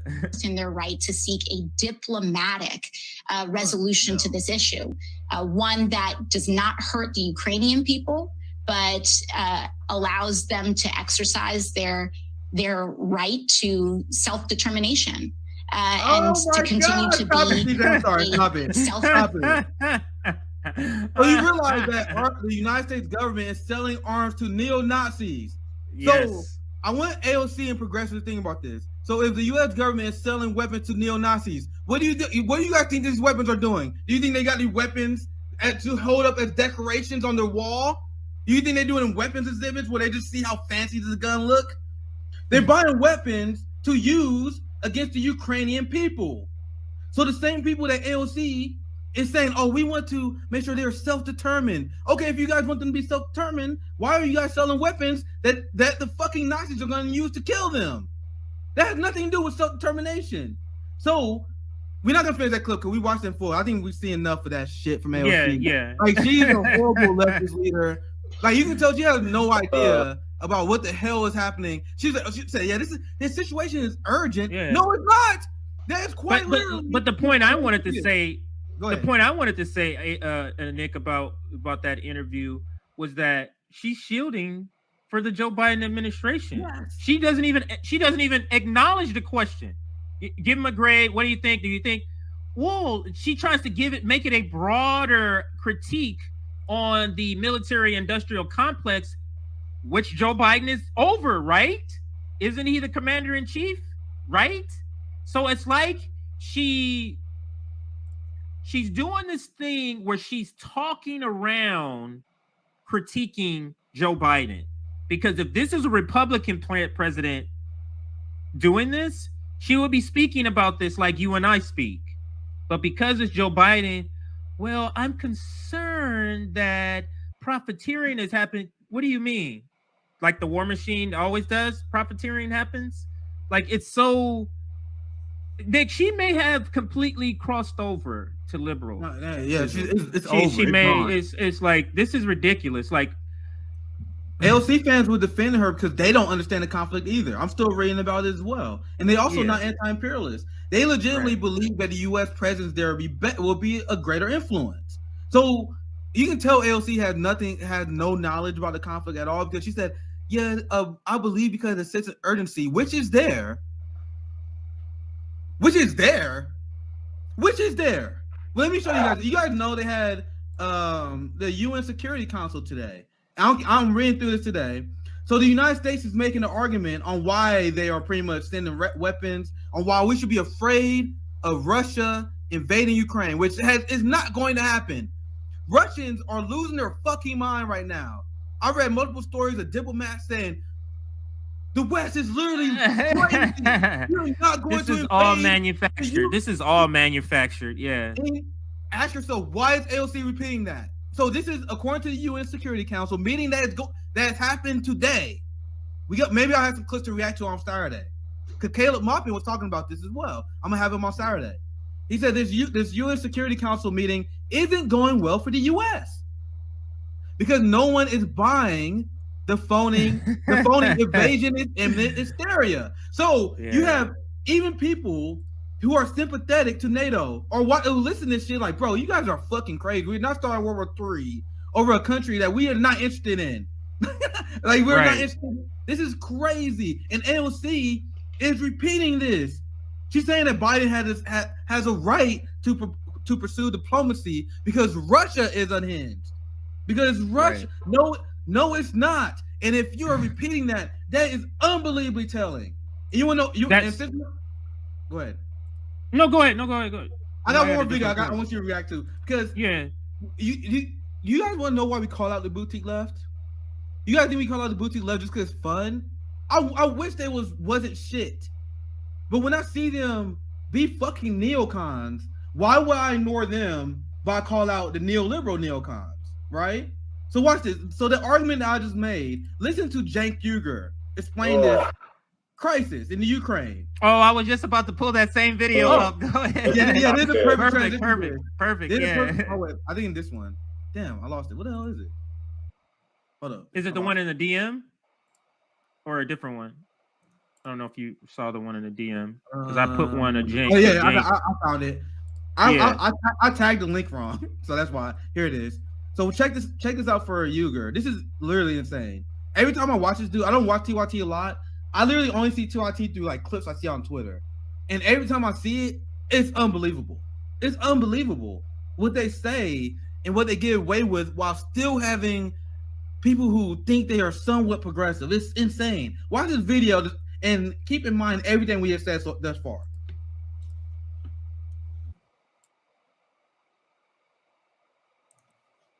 Given the size of the massive violation of international law in this case, if they cross the border and actually try to take the country, obviously you freeze all Russian assets all across the world. I don't care who it is, every oligarch, anything related to Putin, seize. Now, again, there'll be some idiots not idiots, to be fair, they're grifters. And I don't know who they're working for, some portion of them, but they'll pretend that people pretending to be on the left, okay? And maybe a couple of people who actually are on the left and are, don't understand world politics at all, who are like, oh my God, freezing the assets of oligarchs. That's so warlike. Him taking Ukraine with 175,000 troops is not warlike, but freezing their assets is? Are you insane, right? So, and what about the people of Ukraine? Do they count? Are they human beings? As a progressive? Do they count? Do they get a vote? Do they get a say? Because country is actually not 100% black and white, like, they want it or they don't want it. There's a lot of nuance, and just saying that oh, jank, why jank? Do you care about them? Do you care about their freedom? Do you care about their rights, right? So now once you get beyond freezing the assets, that's when it gets impossible. Right. Because what are you gonna do, start a war with Russia? That's beyond a disaster. On the other hand, what are you gonna do? Let them take one country after another, after another, after another? If you don't stop them in Ukraine, and I don't, again, other than freezing assets, I don't know how you stop them. Right. But if you don't stop them there, then this world is in a lot of trouble. Because I guarantee you, very soon after, China takes Taiwan. Because it's open season. Yeah, you make a lot of good points.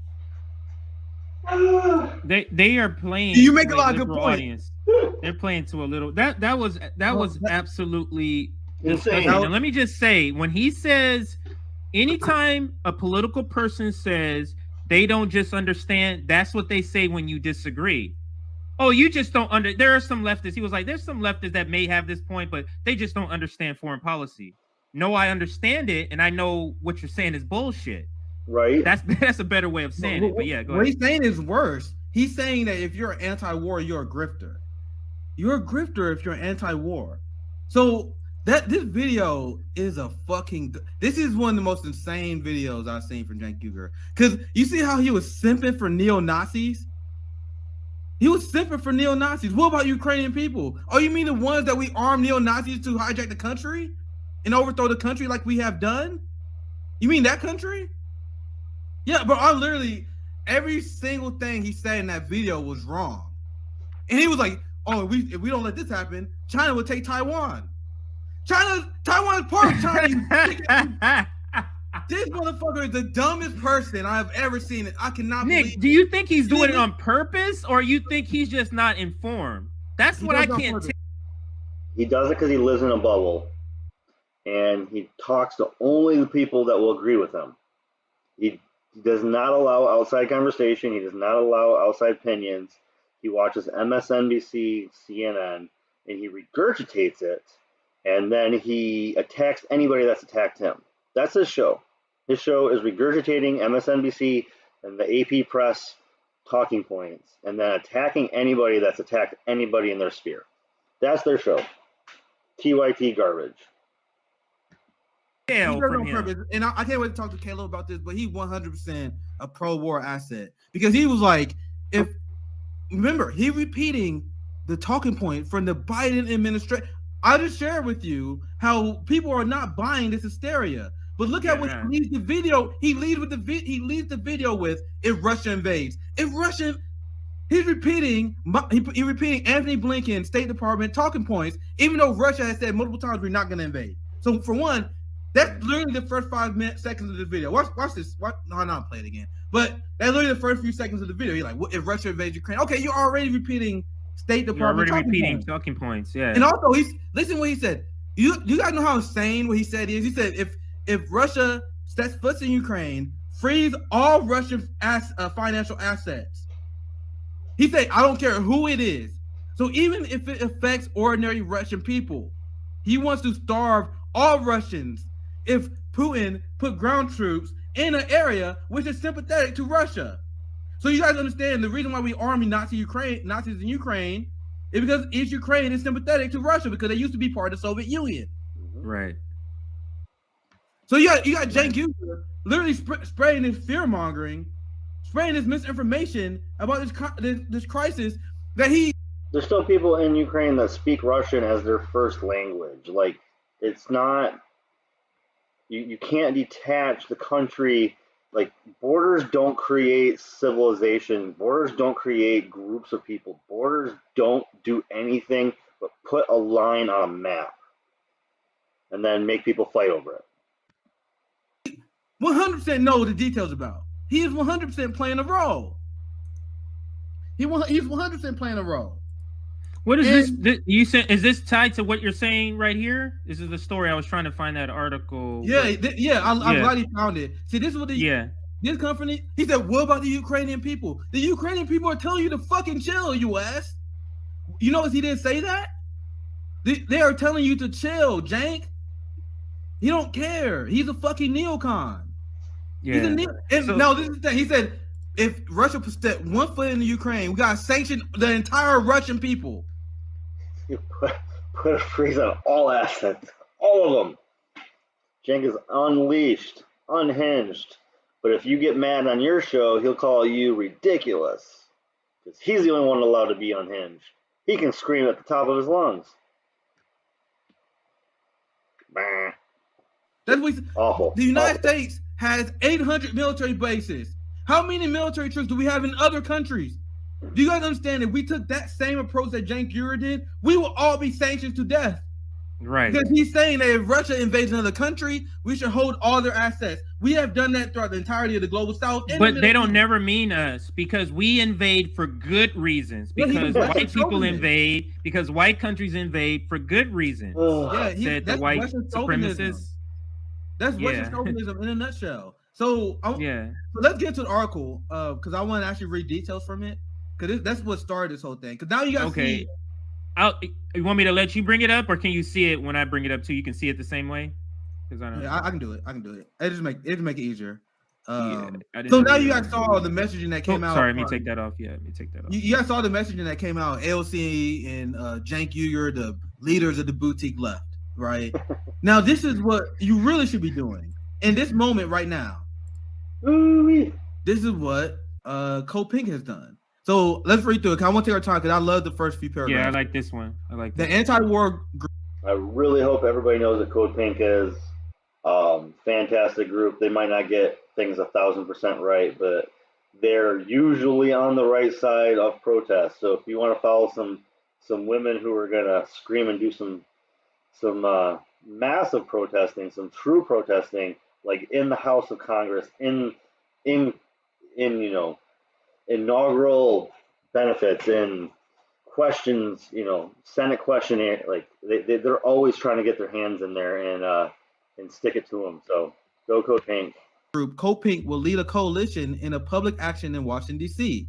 Monday morning to demand the Biden administration prioritize delivering much-needed support to working families and community across the U.S. instead of threatening military action and punishing sanctions against Russia amid the Ukraine conflict. So we are one paragraph in, and you guys notice what AOC did not say? Why didn't AOC say this? It's not hard. I am really not asking for that much. I promise you. This is all...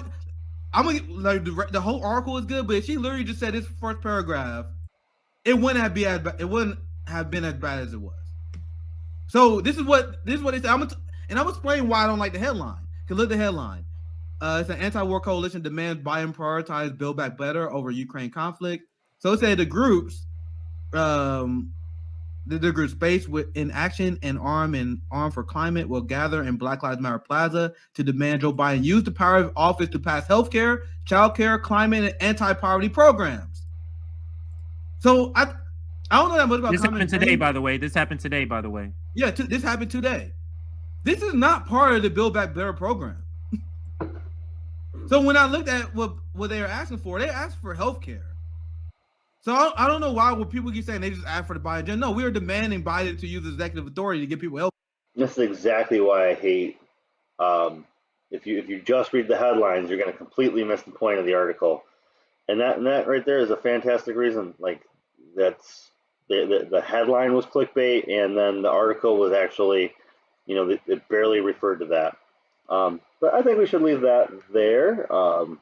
It is a fantastic video, and they're just going to get deeper into that same fact. So check it out, Revolutionary Blackout Network. That's CJ and Nick. Nick is at the Socialist MMA, and CJ is Compton J, or Compton, I can't remember what actual, I'm not going to get there. His Twitter handle is Compton Made Me, at Compton Made Me. So check those guys out. They're both an up and coming on the daily streams, and they have really great panels on the weekends. They're the ones that started the whole the General Strike Summit, and now they're working towards the Poor People's Campaign coming this summer. All right. So before I do the last clip, I'm going to go ahead, catch up on all my chats. All right, where do we start here?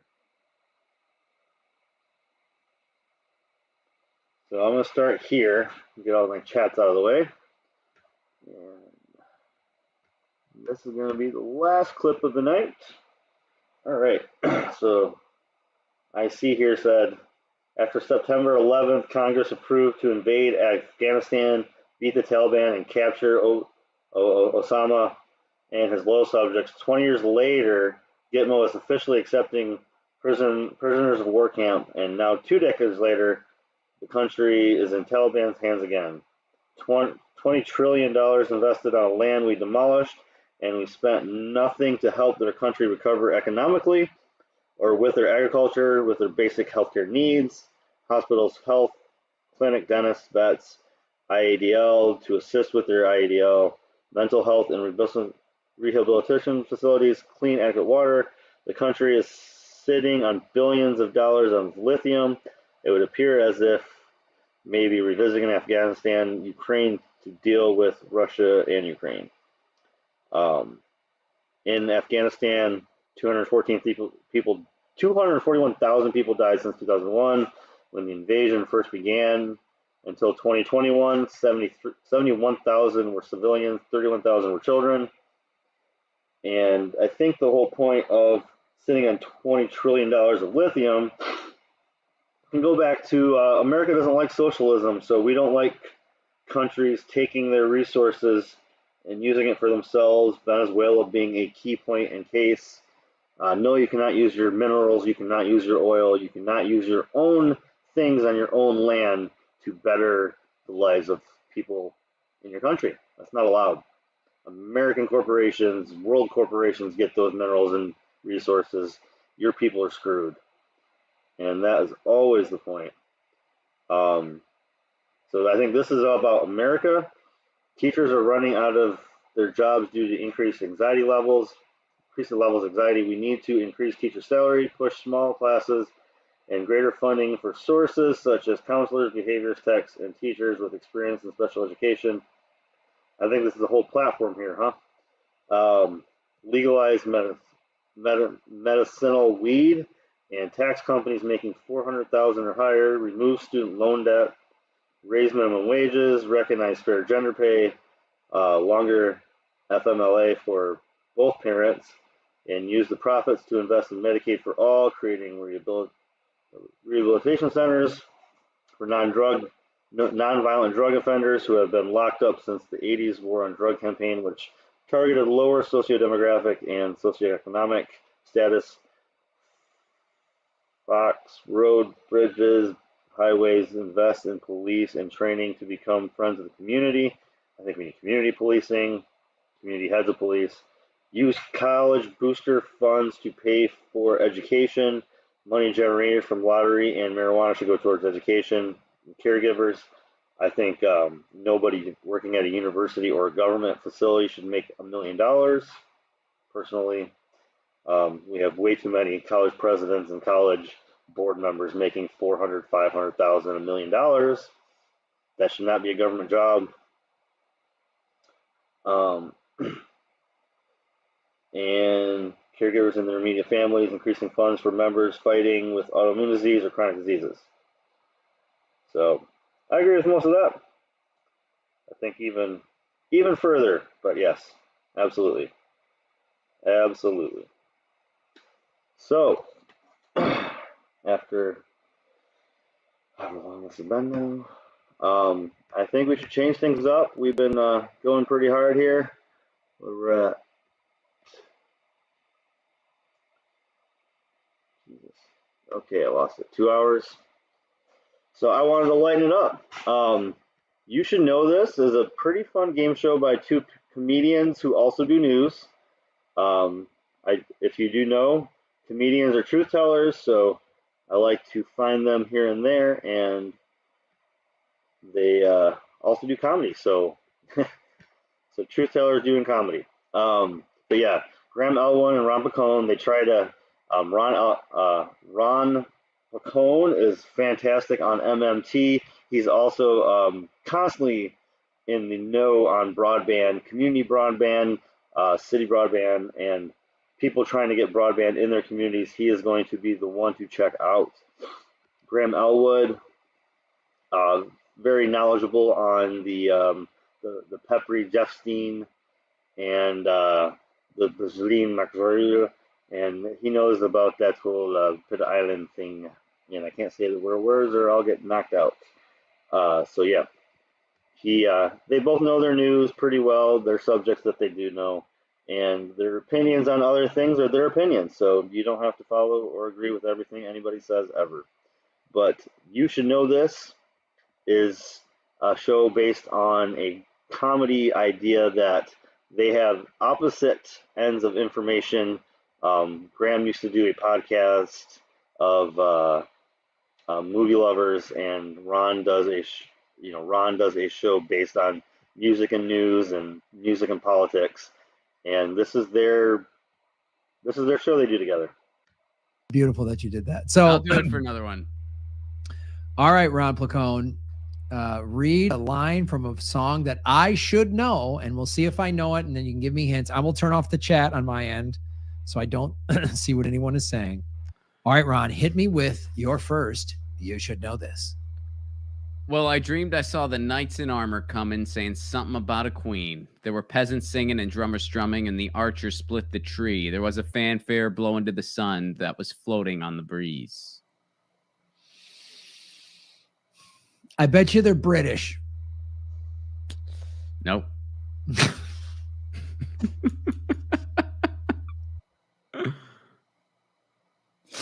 Well, that just killed it. Oh, man.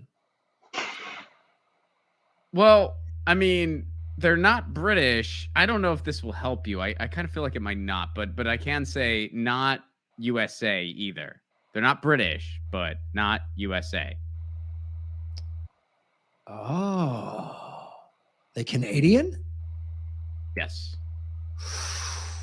That doesn't really help me at all. Yeah, I know. Yeah, it probably doesn't do too much for you, but at least rules out some people. Yeah. Because Green Day's American, right? They are. Yeah, they're California. Northern California. They're yeah. Canadian. So he really knows nothing about music. It's really funny. I guess, I mean, if you check these guys out for some news clips or for some, like I said, they really know their specific topics well. So Ron Pacone for MMT, and I've highlighted that before. And Graham does Government Secrets with Lee Camp, which is definitely a podcast that everyone should already have watched. But if you know them, maybe it's a little funnier for me. But this will get pretty interesting. I promise. Smoke them up. That is a Canadian artist, yes. A band or a single, like a solo artist? Solo artist. Oh, Don McLean. No. Good guess, but no. Is it in that Bye Bye American Pie vein? It is, yeah. I think that's, yeah. I would say it is in that vein. Huey Lewis in the News. All right, you're getting colder now. You were in a better place with Don McLean. I mean, you're a classic rock era, so Okay. a little bit before. I mean, I would say before Huey Lewis in the News. But So late 70s, early 80s, or late 70s? 70s. 70s. Yeah. Want me to read a little more? I bet this line might give it to you. But it's like a guy's name. It's not like a band, right? It's like Don McLean, not. Yes, it is a guy's name. All right. Yeah. Okay. Yeah, read me some more. Look at Mother Nature on the run in the 1970s.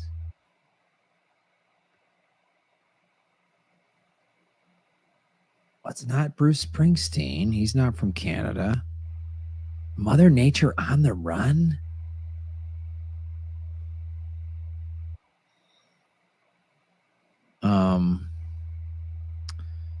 Johnny Canada. Johnny Canada, man. Yeah. No. Oh, no. Johnny Canada on tour now with Joey Motorhead. That's like... there's just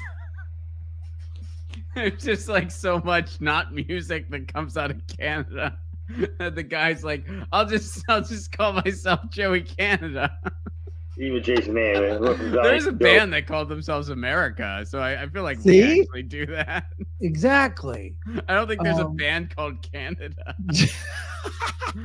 I'm sure there was at some point, but I don't think they. Yeah. I mean, I don't know about them.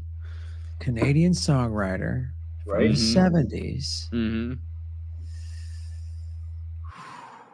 Wayne Gretzky. Wait, yes. His Yeah. album. You remember No, Wayne he's not- Gretzky's album? Didn't he have an album where he like sang covers or something? Oh my! I don't know if he did. I want to buy it. What's the album called? 99 covers or something like that, or just like Stanley's Cup or something. What's it called? You know what, man? This is so weird. I think I might be thinking of a joke that my old boss made. That wasn't actually really a thing. And he kind of like, I mean, you know how there were a couple random years where the NHL didn't happen because there were like contract disputes or whatever. So that was like early aughts. And I think I was in like college at the time, and I was working at this warehouse, and I had this like Cure t-shirt on, and we were just kind of like all talking in like the break room or something. And my boss, we're just going, man, I hope they have the NHL and stuff. And I was just like, well, and my boss at the time goes, well, I think they're going to try to raise some money, man. They're going to release an album where Wayne Gretzky sings The Cure. And it was funny. I mean, it was a funny joke. But yeah, I guess like that sort of planted like a weird seed in my mind where I'm like, oh yeah, he did a thing, right? And it's like, no, I don't think Wayne Gretzky ever released an album. But if he did, I mean, if he did, he's singing The Cure. He's for sure.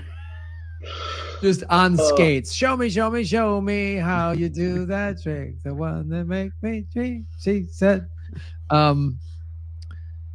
Canadian. I don't know if this will help you, but this person also played in a band. Well, a couple different bands. One consisted of a handful of other songwriters, and one was just more or less their backing. Do you guys know? Because I do. But it's always fun, like, to watch the live chats on this kind of stuff too. Like, really interesting guesses, really interesting annoyances. Like, hey, how do you not know this? You're an idiot. That's the whole point. He knows nothing about music. Graham was completely lost, and he doesn't get it until the hit is like in his head. Band.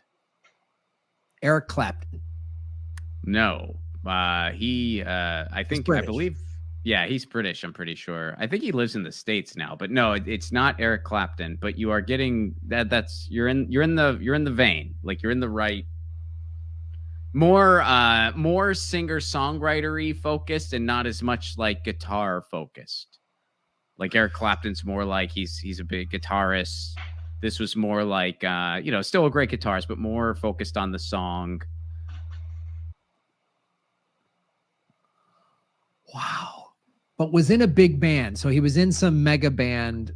He's most first? no, he's most famous for his solo stuff.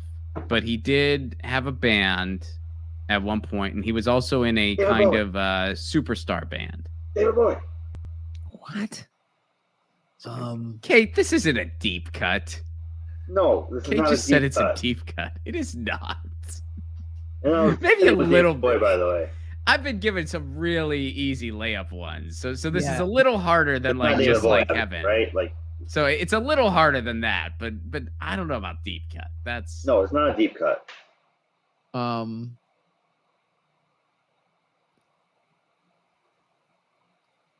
I don't know. Oh my god.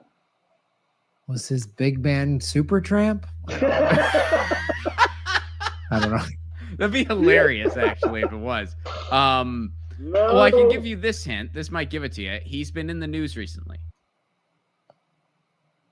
Oh, come on, dummy. Come on. You know this. Come on. I don't know why this pops into mind, but I mean, because I saw him live. Lindsey Buckingham. It's not that. No. Was from Fleetwood Mac. But Lindsey you said Buckingham is from Fleetwood Mac, yeah, but it's not Lindsey Buckingham. Why was he in the news recently? Is he okay? I don't know. Oh, okay. I don't know. So this person's dead? No, this person is not dead. He's in the news. Come on, guys. You know it, right? You know it? You know it? God. He's in the news. It's so easy now. He's been in the news recently. He's actually in the news right now. He's literally the most. What singer-songwriters in the news? Seriously?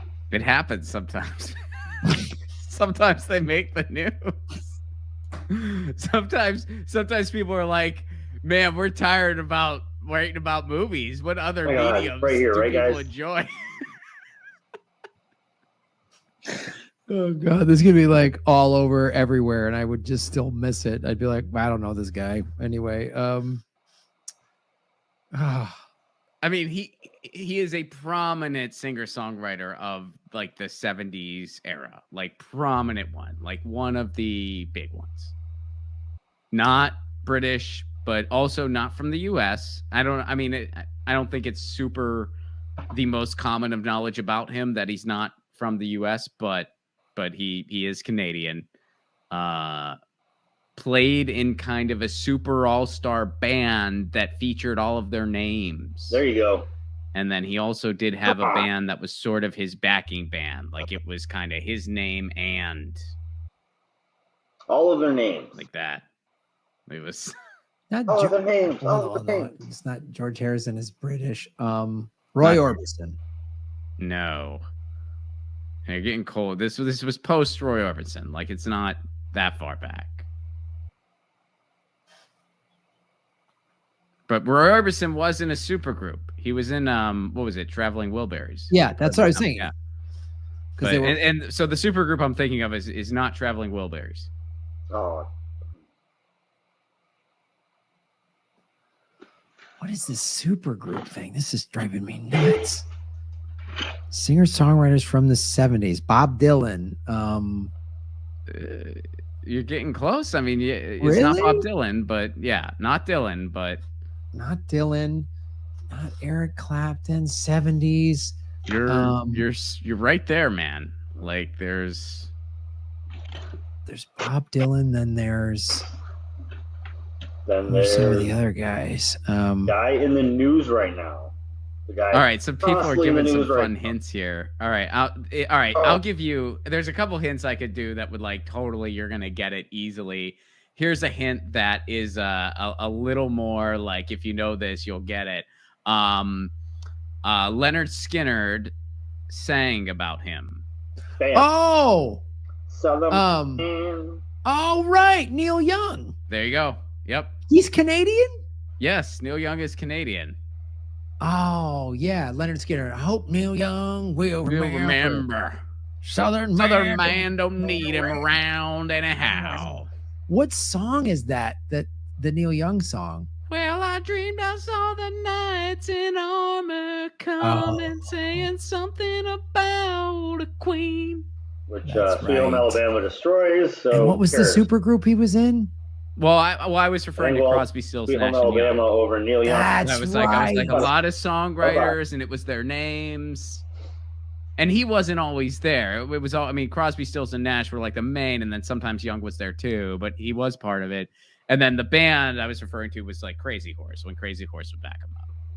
Crazy Horse I never would have got, but Crosby, Stills, Nash, and Young. Yeah. I still couldn't barely. You should have known. That was That's the show. So yeah, that's Neil Young. I definitely should have known this song. I should know It's this a song. beautiful, beautiful. You should have known Neil Young the second he said headline news. Neil Young, Spotify, Joe Rogan, every stream of everything. But yeah, he's a surfer and a comedian. So, like I said, definitely worth checking out if you want some highly good info with Whitney Webb and some other in-depth interviews. Cool song, man. Yeah. Do you know the title of the song, or do you have any guesses on the title of the song? Oh no, Velvet right. Rope or something, or Canadian Bacon, or Canadian Bacon Rope, dude. You nailed it. No, what was the song? Wayne Gretzky's dad. What's the song called? Wayne Gretzky's hat trick rope song. That's the song. Just Hockey Night in Canada. What's the name of the song? All I know songs are about hockey. he just always sang about hockey. My next song is called Hat Trick. Bow, bow, bow, bow, bow. His big hit from a couple years ago was I Like Hockey Because Monsanto Can't Fuck Around on Ice. Like that was his song. No, the song is After the Gold Rush. That's like, yeah. The title's not in the song. So yeah, but beautiful song. One of my favorite Neil Young tunes. I do know that song. I never would have got After the Gold Rush. And only when you kind of sang it did I go, oh, yeah, I've heard it. I've definitely heard that song. I've heard music before. You've heard that song. Music. I've heard that song. I've definitely heard that song. Neil Young, I should have known a lot sooner. But I literally was like Springsteen. News bit. And You were guessing everybody but. Like, Right. like you even like went. How do you not say the news? Then you go, oh, right. Like, there's like two names of. And that would be hilarious. He's the number one name if you look up news singer-songwriter names from the 70s, especially. Like, come on. Like, he's all over the news right now. There's 1,000 memes. There's 1,000 articles from every left, right, center, fake center. It doesn't matter. Like, come on, man. Like bizarre. You don't even know if Hitchcock did a movie or whatever. Now I know it. Now I know what it feels like when I'm just like, yeah, Supertramp backed him up, and you're just like, oh my god, this is just Neil Young and Supertramp, ladies and gentlemen.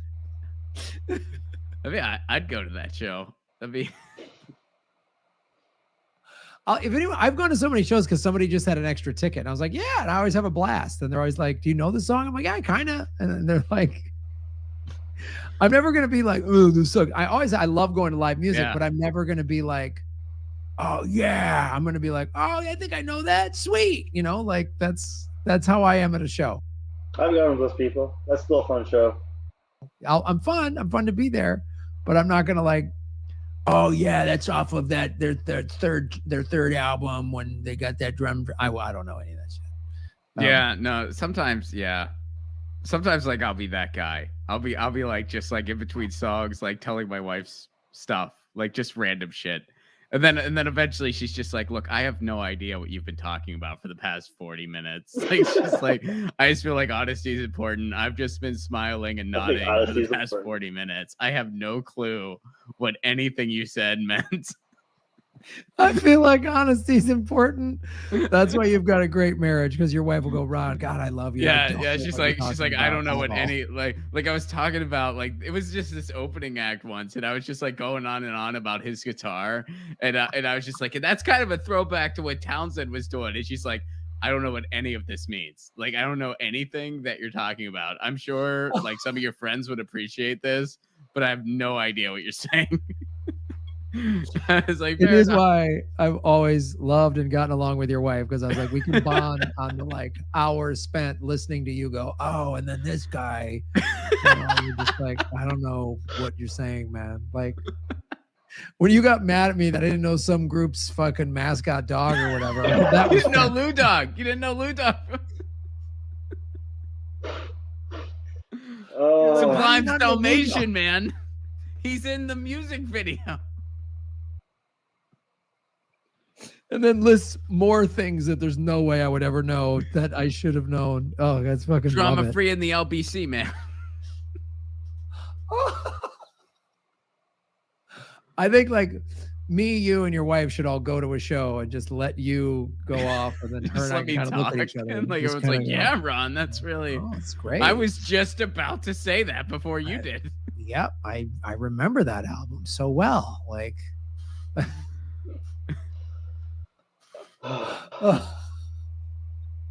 oh God, fantastic! All right, buddy. So, Other side.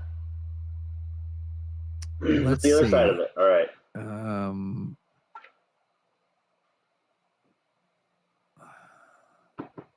Let's see what. Oh, I had a movie for a second. Oh man, and then. And if you do watch Government Secrets or any of Graham, one thing that can be infuriating is he'll literally come into it without any preparation. Like, come on, man.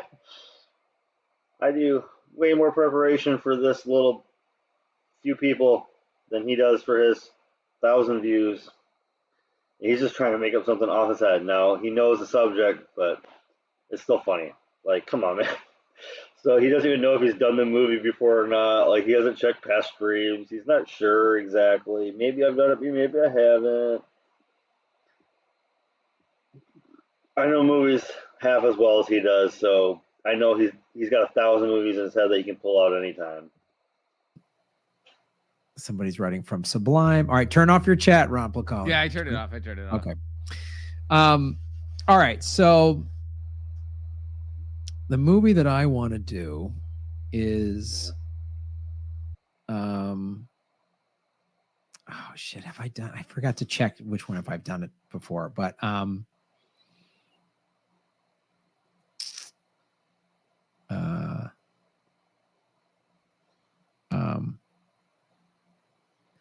well, all right.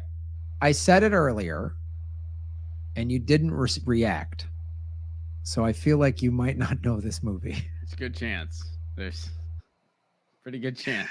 Okay. Bring out the Gimp. Oh. Bring out the Gimp. Oh, so easy. Hangover? No. All no. But I like your brain is sort of in it. I'm in the right place. Nope. Kinda. American Pie. Nope. Okay, it's not a comedy. It has some comedic moments. Those are straight. American Pie and Hangover are straight comedies. This is not. Yeah. Am I in the right timeline? Oh, I feel like I know this. Bring out the Gimp. Bring out the Gimp. No, I mean Hangover. Those are in the early 2000s. Bring out this is 90s. Bring out the Gimp. And bring out the best. Oh man. Wait, that's Hellman's. That's Hellman's. So yeah. I guess there was Batman Returns. No. All right, so 90s, bring out the Gimp. But I love that you're thinking like something a supervillain might have or something like that. He sends out,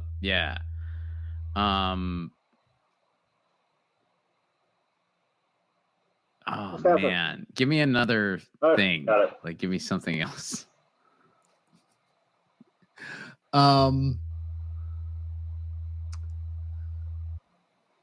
right, I'll give you another line. This is a conversation between two people.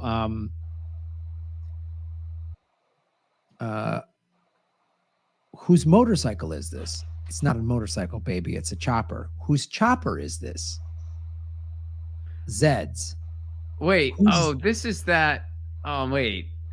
Oh, man. That movie where does the court case hold water?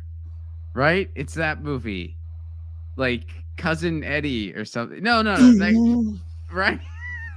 No, that movie where like they win the court case because like she knows what model car it is. You know that movie? This is the equivalent of thinking thinking Supertramp played with Neil Young. I mean, this is what year was the movie? That is a perfect analogy. They have a perfect flip right here. It's fantastic because thinking. I mean, I'll let us play along because a few of you might not know what this movie is, but I've watched it 100,000 times. I feel so. Yeah. What's that movie I'm thinking of? Is that right? Am I right? No, is that the movie? You're not right. My cousin Vinny. My cousin Vinny. That's a movie. Not That's right. a movie. Is that wrong? That's a movie. Oh my God! This is like Supertramp and Neil Young, like worse than that. This No, is but you know what I'm talking about, right? I Like, know the movie. Does the case about. hold water? No, it doesn't, because this was a '72 model. Like I've seen that. I've seen that movie. My cousin Vinny. Oh my God, dude. No, Ron, this is not My Cousin Vinny. Where Marissa Tomei won an Oscar, and some believe it was a mistake. Yeah, I didn't know that part. This is not Joe Pesci, and Fred Gwynn is the judge. I thought maybe that happened in the courtroom at some point. Like they were like, "All right, call your next witness," and he was like, "Bring out the gimp." And I couldn't remember for sure. It's been a while since I've seen that movie. Nope. We're talking about motorcycles. No, My Cousin Vinny. We're getting pretty far away, but that's an insane. This is the Supertramp of guesses. Like this is. All right. So it's not My Cousin Vinny, but it is in the '90s, and it's about. All right, so there's a helicopter, a chopper, not a comedy, but some comedic moments. That's dead, baby. And That's dead. Bring out the gimp. Man, '90s. Bring out the gimp. Huh, not a comedy. Is it an action movie? Yeah, it is sort of an action movie. There is not like a big blockbuster action movie, but like sort of a crime. There's some crime elements to it, and there's some action in it. It's very unique. It was very unique at the time when the movie came out. It's not a it's a chopper. Who's somebody in the chat just put Lou Reed and Metallica. Is it Lou Reed and Metallica? Oh, that's probably a hint. Like maybe that's the soundtrack or something. No, which that doesn't help me. They're making fun of how far off My Cousin Vinny is, I think is what they're doing. It's okay. It's the equivalent of Lou Reed to Metallica. Yeah, it's like Neil Young and Supertramp is what I think the joke that they're making, and they're making it quite well. All right. So definitely not My Cousin Vinny. We're definitely not. Which again was a straight comedy. That was a right. full. Yeah. I keep guessing these comedies. You want another line? Yeah, sure. I mean, yeah, just throw it in. Why not? Royale with cheese. What? I've never heard any of this before. Royale with cheese. What? This movie was one of the more quoted movies in the 90s. Really?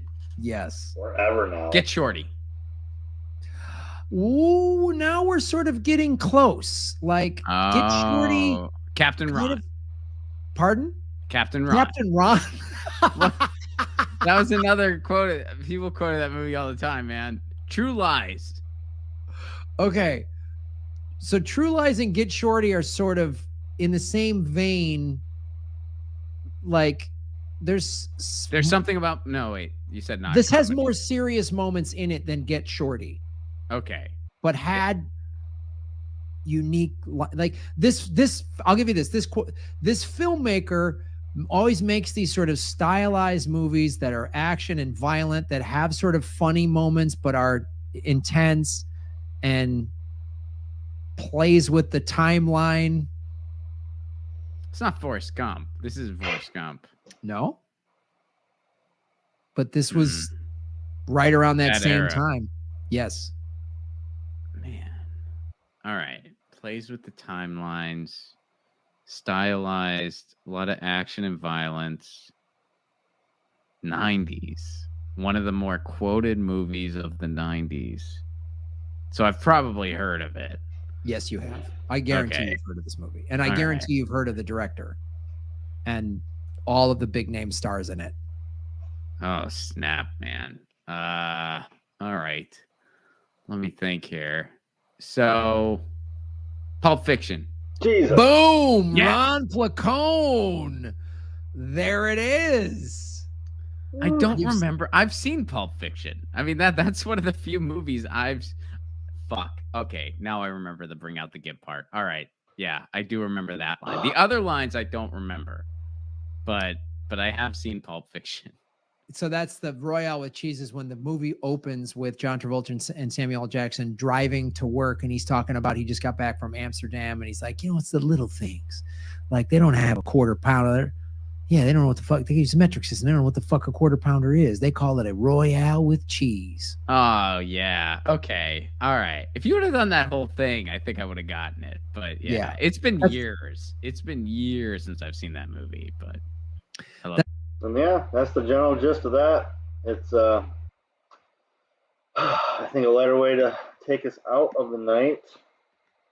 And just as a reminder, I got the day off tomorrow, so that means I am doing my Weed Ballot Initiative, Weed Ballot live stream, 11 o'clock, hopefully start time, could be later, but yeah, going to go through state initiatives, ballots, and legislation, and hopefully doing a Stony Progressive boost where I maybe find a candidate who is pro-pot, pro in a anti-area, that you can all go out and be a Stony Progressive and get out there and vote. Because I think this cycle is going to be important. I think next cycle is going to be important, and that's why we're going to do an incumbent takedown every night. And sorry for missing last night, but we will be early tomorrow night and a long stream tomorrow night. We're going to do a lot of hours, get a lot of bills, legislation, and local things that can be psychedelics and such are even happening in your, like, Colorado, Michigan, California. So we will look at all of it tomorrow and early stream. Thanks for joining tonight. And